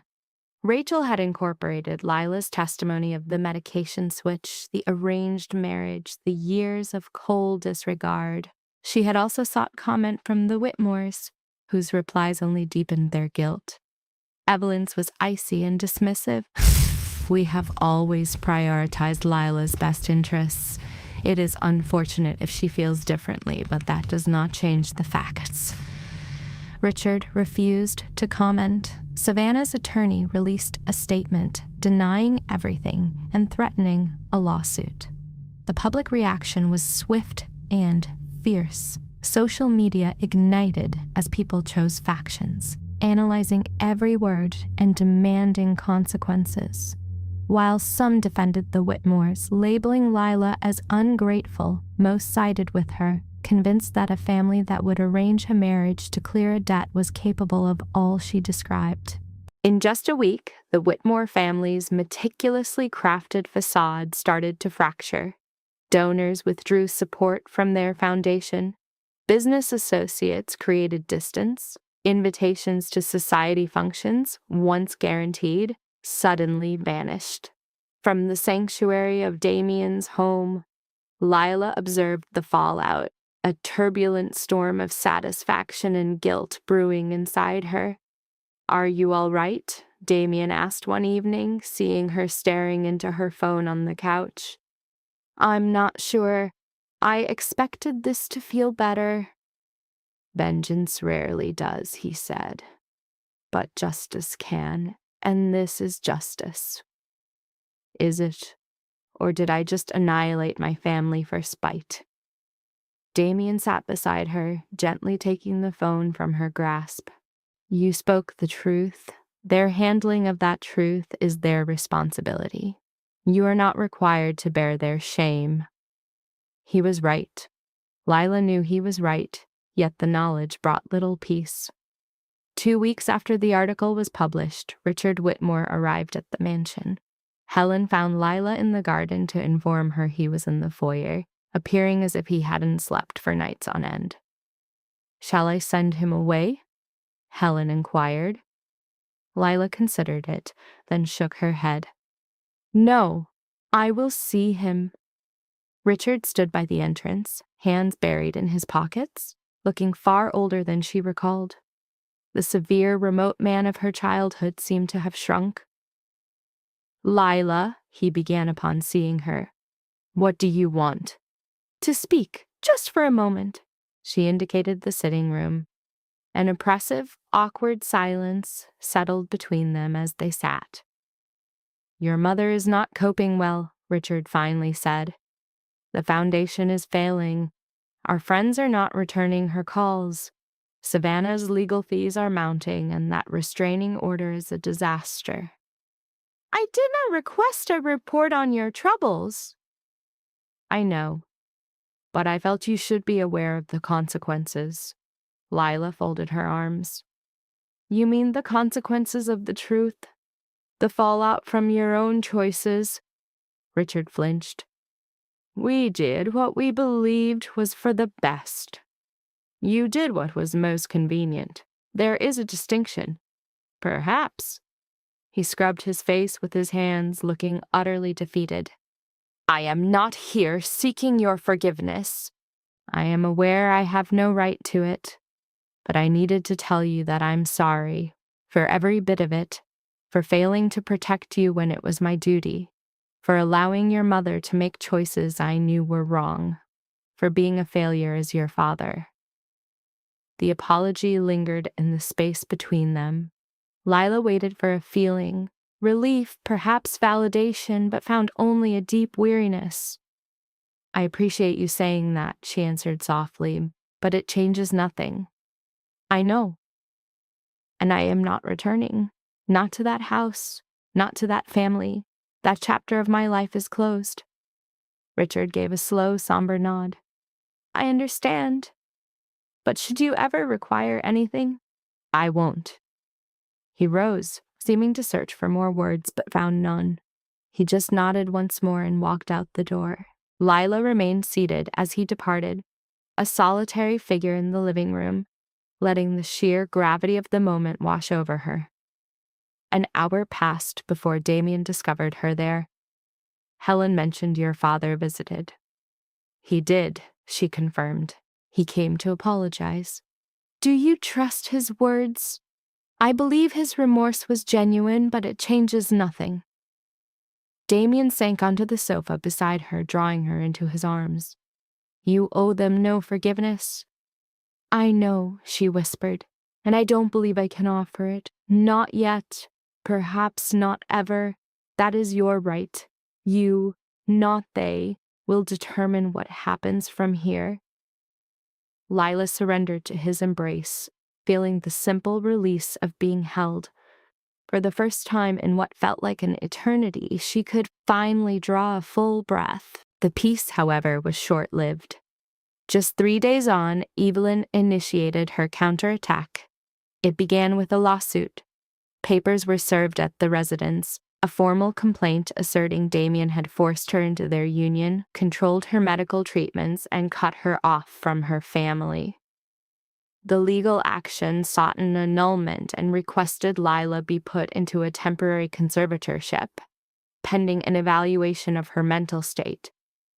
Lila scanned the pages twice, her hands trembling with a cold fury. She's trying to declare me mentally incompetent, she said, handing the documents to Damien. His features hardened into a mask of ice. She's trying to cage you again. It won't succeed. How can you be certain? Because we possess the evidence, medical files from Dr. Monroe that prove you are stable and recovering, the lucid and articulate interview you provided, and the simple truth that you have managed your own affairs for months without incident. He took the papers from her grasp. I will have our legal team draft a reply. This will be thrown out. And what if it is not? Then we face them in court and bury them in proof, but it will not get that far. He was correct. The suit was dismissed in under 2 weeks, with the judge labeling it an obvious ploy to intimidate and manipulate an adult woman who displayed no evidence of incapacity. Evelyn's counsel attempted an appeal, but that too was rejected. The courtroom loss appeared to shatter something within Evelyn. She ceased her public declarations and stopped granting interviews. The Whitmore Foundation was formally disbanded, its funds redirected to other charitable causes, and the family name faded from the public eye as they tended to their own wounds in seclusion. Lila ought to have felt triumphant, but the overwhelming emotion was simply relief. The battle had ended, and she had endured, not by crushing them, but by outlasting them. One evening, a month after the lawsuit's dismissal, Lila found herself once more in the garden, seated on the very bench where Damien had discovered her after her failed attempt to walk. The roses were still in full bloom, and the setting sun bled colors of rose and gold across the sky. Damien came to her side, sitting so near their shoulders brushed. You have been quiet all day, he observed, just lost in thought. About what? Everything. How profoundly my life has shifted in just 6 months. For the better or for the worse? Lila pondered his question. Half a year ago, she was a captive in a home that did not want her, sold to a man she did not know, certain she was nothing but a liability. Now she sat in a garden that felt like her own, beside the one man who had championed her cause, feeling healthier than she had in years. Better, she affirmed. Unquestionably better, Damien smiled, and it was the most unguarded, genuine expression she had ever witnessed on his face. Good. They sat in a comfortable quiet, watching the colors of dusk deepen. Then Damien's hand found hers, his fingers intertwining with her own. There is something I must tell you, he began. Lila's pulse quickened. What is it? When I entered this marriage, it was a calculated move, a means to clear a debt and assert a point. I never anticipated developing any true feeling for you. And now, she asked, her voice soft, now I do. Feel for you, that is. Far more than I ever intended. Far more than is probably wise. Lila turned, studying his face, seeking any hint of deception, but found only raw, vulnerable honesty. I feel for you as well, she confessed. I am not sure how it happened, but it has. Is that all right? I believe so. I am still navigating all of this. Damien drew her in, placing a gentle kiss on her forehead. Take all the time you need.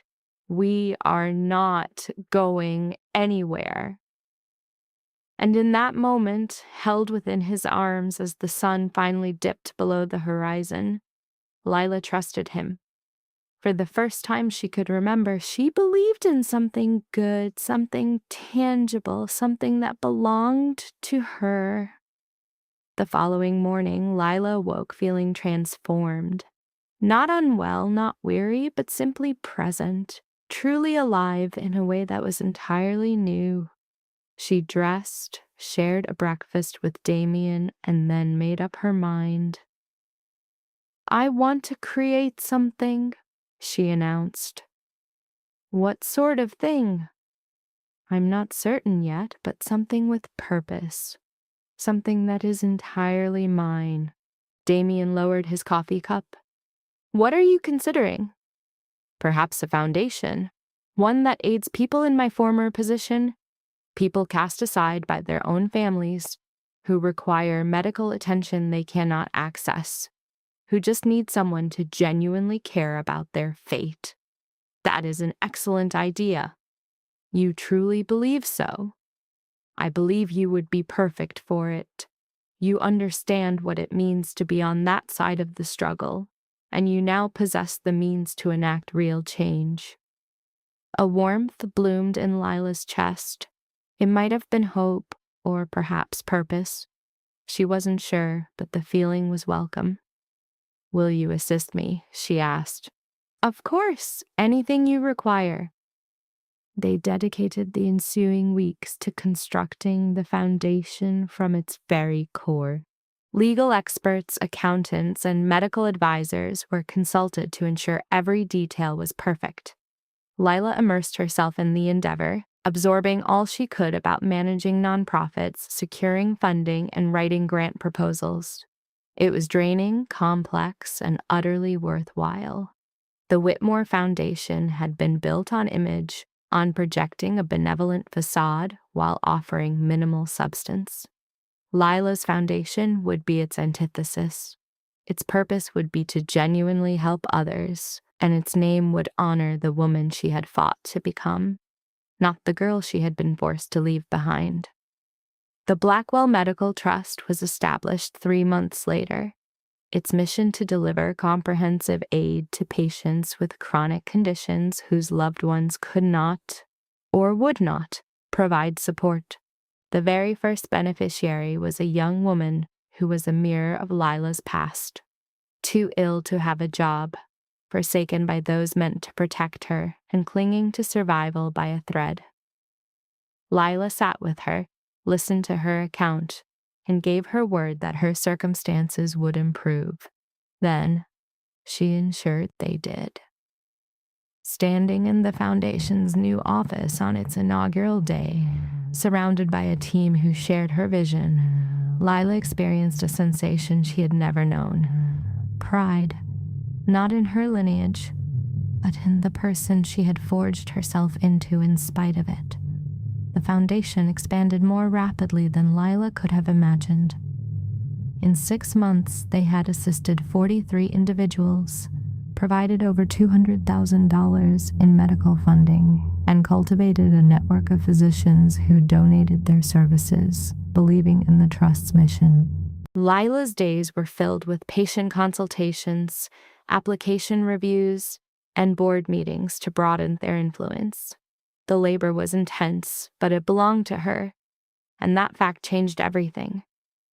Damien observed her evolution with an air of deep contentment. He would leave his own affairs to be present at Foundation galas, stand by Lila during media briefings, and leverage his own contacts to grow their base of supporters.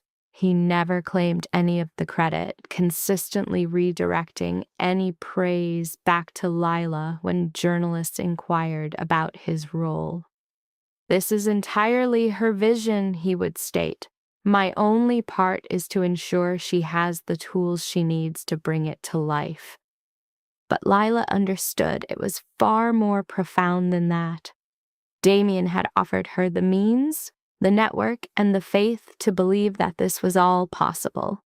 Without his backing, the foundation would have remained a noble thought, destined to fade. One evening, following an especially grueling day of reviewing grant proposals, Lila arrived home to find Damien in the kitchen attempting to cook. Pasta was boiling over onto the stovetop. Tomato sauce was spattered across the countertop, and the remnants of a salad lay strewn across a cutting board. "What is all this?" she inquired, suppressing a laugh. "I am making dinner. Or trying to." He quickly killed the heat under the pot before it could spill over again. "Helen has the night off, and I wanted to do something for you." "You certainly have. I had no idea you knew your way around a kitchen." "I don't. That is the surprise." Lila moved closer to inspect the scene. The noodles were mushy, parts of the sauce were scorched, and the salad appeared to have been in a fight, but the gesture was there. Unrefined, flawed, and utterly charming. "We could always order takeout," she offered. "We could," he replied. "Or you could show me how to salvage this." They passed the next hour rescuing what they could of the meal, sharing a laugh over Damien's complete ineptitude with cookware, and creating a dish that was barely palatable but held more significance than any fine dining experience. They ate at the kitchen counter, exchanging stories from their day, slipping into a comfortable familiarity that felt less like a strategic arrangement and much more like a genuine marriage. "I like this," Lila murmured, putting her fork down. "The meal? I am fairly certain it is awful." "No, this, the two of us, just being normal." Damien reached out and captured her hand. "This life of ours, it will never be ordinary." "I know, but we can have moments that feel like it." "That we can." Their fragile peace was shattered by the buzz of Damien's phone on the counter. He looked at the screen, his features hardening into a familiar mask. "I have to get this," he announced, rising from his seat. "Is everything all right?" "It will be." He vanished into his office, leaving Lila adrift in the wreckage of their meal. As she cleared the kitchen, she fought the urge to wonder about the call that had stolen him away, a deliberate blindness she maintained towards the shadows of his world. When he emerged 20 minutes later, his face was a stoic, unreadable canvas. "There's an issue," he stated. A cold dread coiled in Lila's stomach. "What kind of issue?" "Your family is shifting tactics. This isn't a legal assault, it's financial." "What are you saying?" Damien presented his phone, displaying a news article. It detailed the sale of the Whitmore estate and a portfolio of other family-owned properties. "They're liquidating," Damien explained, "which suggests they're either concealing funds or preparing for a significant move." "Like what?" "Either an attempt to purchase their way back into power or to bankroll another strike against you." Lila stared at the screen, her thoughts a whirlwind. "I believed this was over, as did I, but your mother's resolve is more tenacious than I anticipated." The days that followed were taut with unspoken tension. Damien had his people shadowing the Whitmore family's financial currents, hunting for any ripple that might betray their intent. Lila tried to immerse herself in the foundation's work, but it was a struggle while bracing for an inevitable blow. It arrived as a venomous whisper, an anonymous tip to a major newspaper alleging the Blackwell Medical Trust was a front for laundering Damien's illicit funds. The claim was a fabrication, easily refuted by their immaculate records, but the poison spread instantly. Donations began to retract. The flow of grant applications dwindled to a trickle. An emergency board meeting was called to strategize containment. As Lila sat there listening to lawyers and PR specialists debate the perfect response, she felt that old, familiar cloak of helplessness descend upon her. Her family had found another way to wound her, this time by striking at the one thing she had forged on her own. "We must release a statement," one of the attorneys insisted. "Absolute transparency. Show them our books. Prove there's no fire." "That's insufficient," another board member countered. "We need a third-party audit to erase any shred of doubt." "Both," Lila said, her voice a near whisper. Every head in the room turned toward her. "We do both," she affirmed, her voice gaining strength. "A statement, the audit, and I will do another interview. On television this time. Let them see my face as I defend what we have created." "Mrs. Blackwell, that may not be the wisest course." "I'm not concerned with wisdom. I'm concerned with what is effective." She rose, commanding the room. "This foundation has meaning. The lives we touch have meaning, and I will not allow my family to tear it down because they cannot stand to see me free." A heavy silence hung in the air. Then the lead counsel gave a slow nod. "Very well, we will make the arrangements." The interview was slated for 2 days later, a live broadcast on a national morning program. Lila used the intervening time to prepare, poring over key messages with the communications team, rehearsing answers to questions she prayed would not be asked but knew were coming. Damien remained a constant presence, reviewing her notes, offering insights, ensuring she was armored for the battle ahead. "You are not obligated to do this," he told her the night before. "Yes, I am. You could let the legal team manage it, issue the statement, and put it behind us. It wouldn't be enough. The public has to see I am not in hiding, that I stand by every single thing we are doing." Damien drew her into an embrace, his chin resting on her head. "You will be magnificent." "How can you be so certain?" "Because you have been magnificent in everything you have done since the day we met. This will be no different." On the morning of the broadcast, Lila awoke with a knot of anxiety tightening in her gut. She chose her armor, a navy blazer and white blouse, professional and understated, an ensemble that conveyed seriousness without desperation. The makeup artist came and went. Helen made final adjustments to her hair, and then it was time. The studio was a cavern of bright, cold light, with cameras poised at angles that made her feel utterly exposed. The host, Jennifer Park, was known for a style that was both fair and incisive. She greeted Lila with a firm handshake, reviewed the format once more, and then the cameras went live. "We are joined by Lila Blackwell, founder of the Blackwell Medical Trust, which has recently faced scrutiny over allegations of financial misconduct," Jennifer began. "Mrs. Blackwell, we appreciate you being here. Thank you for the opportunity. Let's confront these claims head-on. An anonymous source suggests your foundation is a vehicle for money laundering. How do you respond?" Lila met the camera's gaze, her voice unwavering.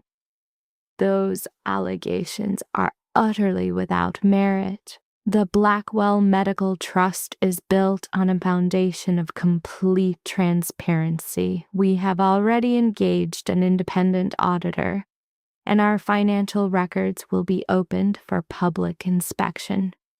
Every single dollar we receive is directed toward patients who cannot afford essential medical care. That is our sole purpose, and we treat it with the utmost gravity.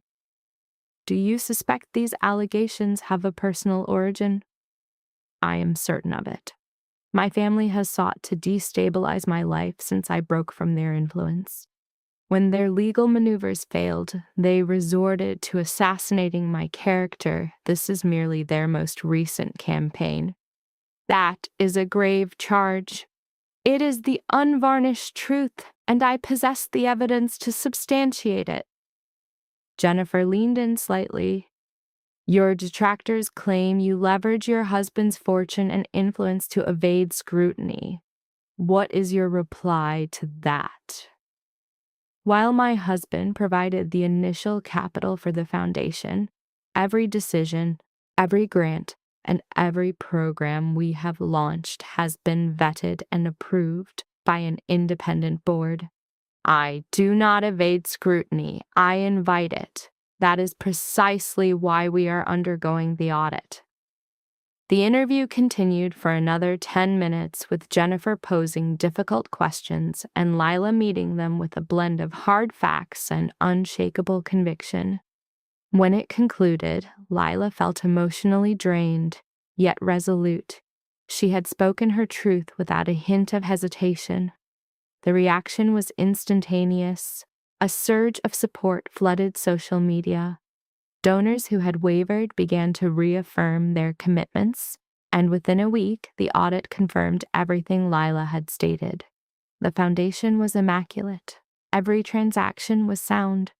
The allegations were exposed as nothing but a malicious fabrication. The newspaper that published the initial article issued a full retraction and an apology, and the anonymous informant was ultimately traced to a shell corporation under the control of Evelyn Whitmore. Damien presented the proof to Lila one evening, his features etched with grim certainty. Your mother spent $50,000 to fabricate that story, he said, and it has just imploded on her. Lila stared at the papers, a weary, tangled feeling of anger and fatigue washing over her. When will it be over? It is over when we declare it so. How? Damien set the documents aside and met her gaze. We can pursue her. File charges for libel, harassment, and conspiracy. We can bury her under such a mountain of legal and criminal troubles that she is left with absolutely nothing. Or we release it, conclude that she has inflicted more harm upon herself than we ever could, and simply continue with our lives. Lila considered this. A raw, vengeful part of her screamed for retribution to make Evelyn answer for every cruel act. But the part of her that had been carefully constructing something new, something beautiful, craved only tranquility. I want to move on, she decided. I am finished with this war. I am finished giving her any claim over my life. Damien gave a slow, deliberate nod. Then that is what we will do. But if she ever threatens me again, or if she ever threatens you again, I will resolve it, and my resolution will not be kind. It was enough. Lila allowed herself to believe that the war was truly over, that the deepest darkness was at last behind them. The final act came 3 months later from a place Lila had never foreseen. The Whitmore estate, after months on the market, had finally been purchased. During renovations, the new owners unearthed a hidden cache of old documents in the attic, records that chronicled years of financial crimes, bribery, and illicit business activities masterminded by Richard and Evelyn Whitmore. The authorities were alerted. Federal agents descended. The entire corrupt enterprise unraveled with astonishing speed. Richard was taken into custody at his office. Evelyn's attempt to flee was cut short at the airport. Savannah, apparently an accessory to several of the plots, surrendered herself with her attorney. Lila learned of it all from a news broadcast, watching the events unfold with a profound sense of detachment. These were her people, the individuals who had shaped her, who had defined her understanding of what a family should be. And now they were being led away in restraints. Damien arrived home to find her on the sofa, her gaze fixed on the screen. "Are you okay?" he asked gently. "I'm not sure. Am I supposed to be glad this is happening?" "You're supposed to feel exactly what you feel." "I feel empty. Is that wrong?" Damien sat beside her, his arm encircling her shoulders. "It's honest. That's the only thing that matters." The legal proceedings spanned 6 months. Lila did not attend, but she followed the reports, observing as her family's once mighty dynasty was dismantled, piece by painful piece. Richard was found guilty on numerous counts of fraud and bribery. For Evelyn, the verdict was conspiracy and embezzlement. Savannah struck a bargain, trading prison for a criminal record and service to the community. When the dust settled, the Whitmore name was just another word for scandal. The estate was taken to make amends. Their remaining fortune was liquidated. Everything they had erected, all that they had defended with such ferocity, was simply gone. During his first month confined, Lila's father sent a letter. She almost discarded it unread, but a flicker of curiosity held her back. The message was concise: an apology, a confession of his failings, and a faint wish that she might one day find it in her to forgive him. It was the most truthful sentiment he had ever offered her. Lila reviewed it twice before placing it in a drawer where it remained unthought of for a great while. Life flowed onward. The foundation thrived, expanding into 3 cities and aiding hundreds abandoned by their families just as Lila had been. She brought on a full-time team, distributed duties, and learned to be a commander rather than merely a survivor. Damien's enterprise transformed as well. He began to distance himself from the murkier corners of his profession, investing in upright ventures, crafting an empire that could endure without constant paranoia. He seldom mentioned it, but Lila observed the transformation. Fewer late-night summons, fewer trips that demanded he vanish without warning, more nights spent at home.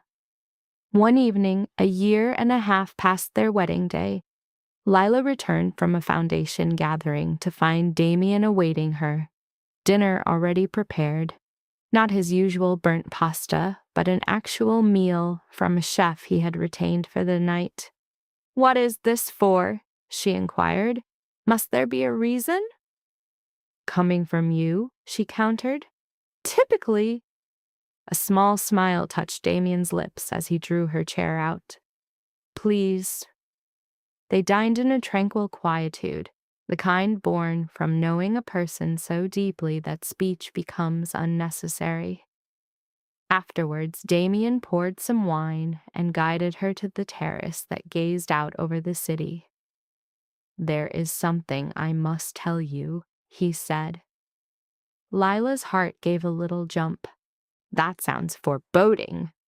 "It isn't, or at least I hope not." He placed his glass down, turning to her fully. "When we were married, it was a transaction, a strategy to achieve a goal. I had no expectation of genuinely falling in love with you." His words lingered in the space between them. Lila's breathing hitched.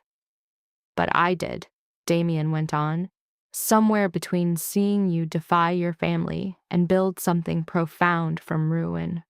I fell in love with you, and it's vital that you know that." Lila put her own glass aside, her hands trembling slightly. "I love you too."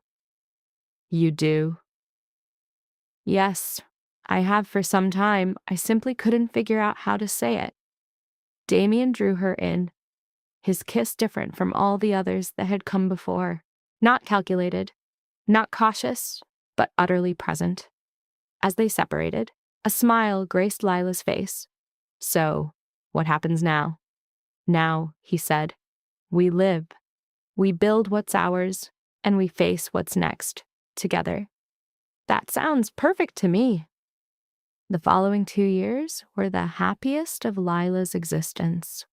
She and Damien settled into an authentic marriage, founded on partnership and trust instead of sheer need. They journeyed together, they worked together, and they learned to argue without shattering one another and to reconcile without ignoring the rift.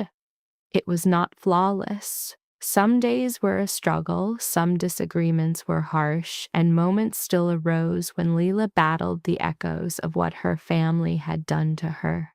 But it was genuine, and that genuineness made it worth defending. The foundation grew into Lila's true legacy. By its 3rd year, they had assisted more than 1,000 individuals, collaborated with 15 hospitals, and developed a framework that other groups were beginning to adopt. Lila was invited to speak at events, contribute to medical publications, and sit on boards for similar endeavors. She accepted the invitations that held meaning and declined all others. Dr. Monroe stayed her physician, checking on her often, modifying her care as required. Lila's condition was never perfect, but it was controlled, stable, and no longer the constant emergency it once was. She had good days and bad ones, and she learned to welcome them both.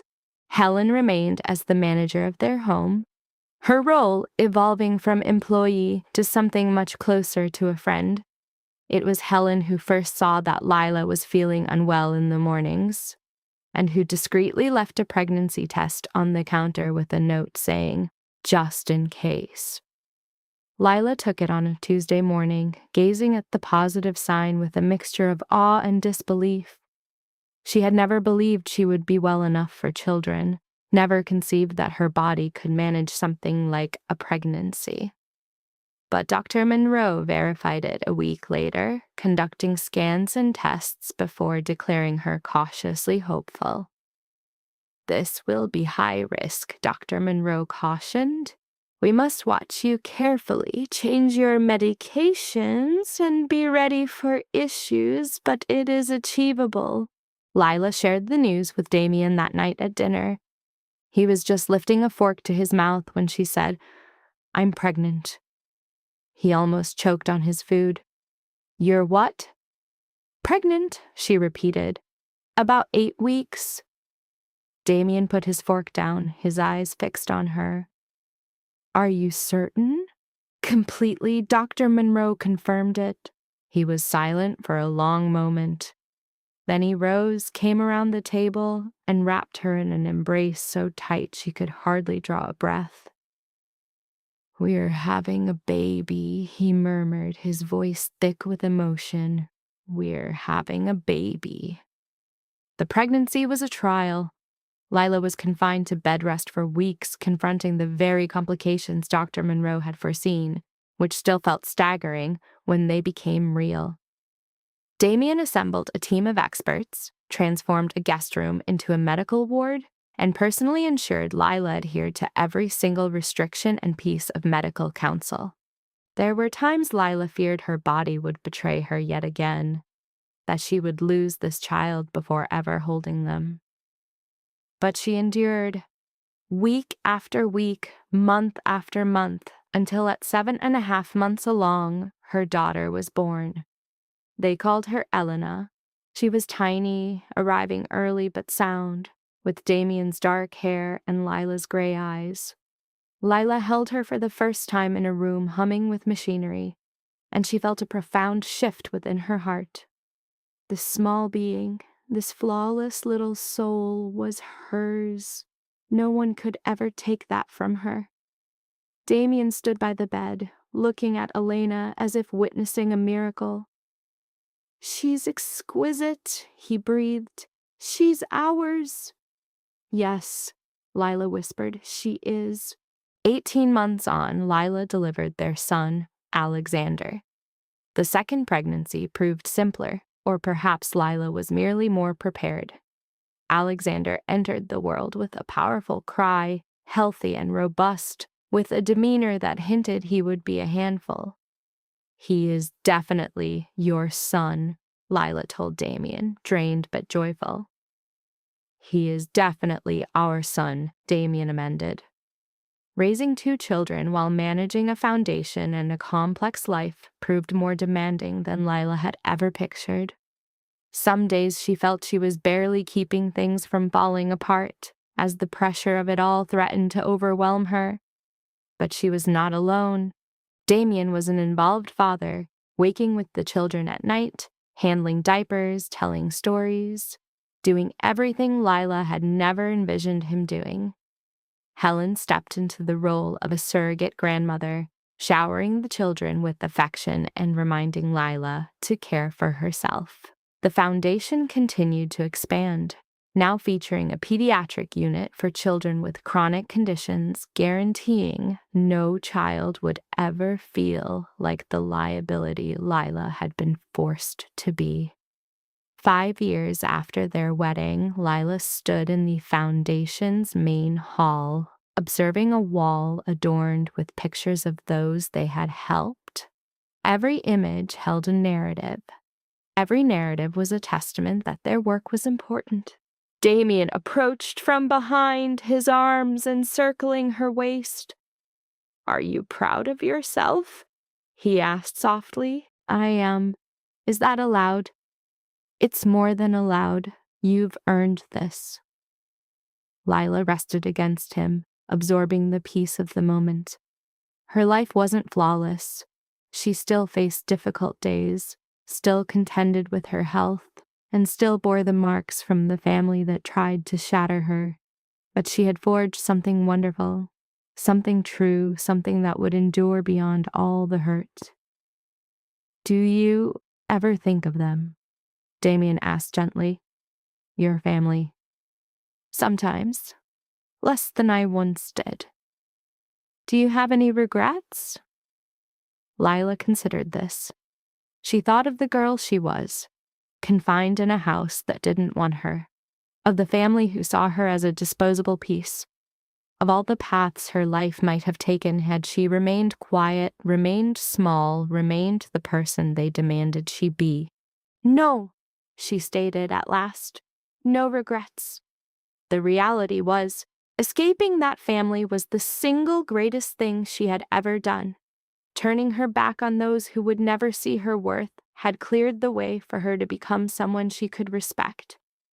And marrying Damien, the man declared ruined by all, had given her a life far richer than anything the Whitmores could have provided. Her children would never understand the feeling of being unwanted. They would be raised in a home overflowing with love and with parents who chose them every day. They would never be used as leverage or seen as burdens or be hidden from view. That night, with the children asleep and the house still, Lila and Damien sat on the terrace watching the city lights glitter below. "A thought has been haunting me," Damien confessed into the quiet. "About what?" "Stepping away from the life that demands a constant watch on the shadows." Lila's gaze met his, searching. "You mean it?" "I do. I've forged an empire, but I want a life with you, with our children. I would even serve your cause if you'd let me." "I would," she breathed. A faint smile touched his lips. "Good, for I am anchored here." A profound quiet settled between them, a stillness forged in the crucible of their shared years. In that peace, a ghost of memory surfaced for Lila, the girl in white, a terrified lamb awaiting slaughter, a life she was meant to lose. Yet she had endured every venomous strike from her own blood. She had raised a sanctuary that sheltered countless souls, found love with a man who saw light in her when all others saw a shadow, and from this wove a family bound not by blood, but by a daily choice to belong. Looking back, a strange tapestry emerged. Each attempt to break her had instead forged her spirit into something unbreakable. Every wall became a lesson. Every tear watered the seeds of a future worth defending. Her kin had cast her out, an inconvenient truth to be erased. In their cruel calculus, they sacrificed everything, while she, the discard, inherited a world beyond their envy. A solemn truth echoed in that, a whisper about the profound blindness of scorn and the crushing cost of cruelty. It was a lesson on how the treasures we cast aside often hold the greatest worth, a truth the Whitmores learned through their own ruin. They discarded the daughter deemed broken while clinging to their gilded, hollow heirs. Yet it was Lila who forged a legacy meant to endure. It was her name tied to grace, not to the rod of their greed. In the quiet final accounting, it was Lila who had truly prevailed. Her victory was not in their demolition. Their own sins handled that. It was in her survival, in her adamant refusal to accept the worthless reflection they showed her. Her triumph was in choosing creation over destruction. That was the truest form of conquest. It was never about vengeance or validation, but about the quiet, immense power of a life beautifully lived. As Lila sat there, Damien's hand grounding her, their children dreaming safely within the walls of their home, a feeling she believed impossible finally found her. Complete, unbroken, home. The soul they had attempted to entomb had not vanished. Instead, she had taken root in poisoned earth and flowered in defiance, becoming a vision of strength they were too blind to ever foresee. And to that darkness she would never return.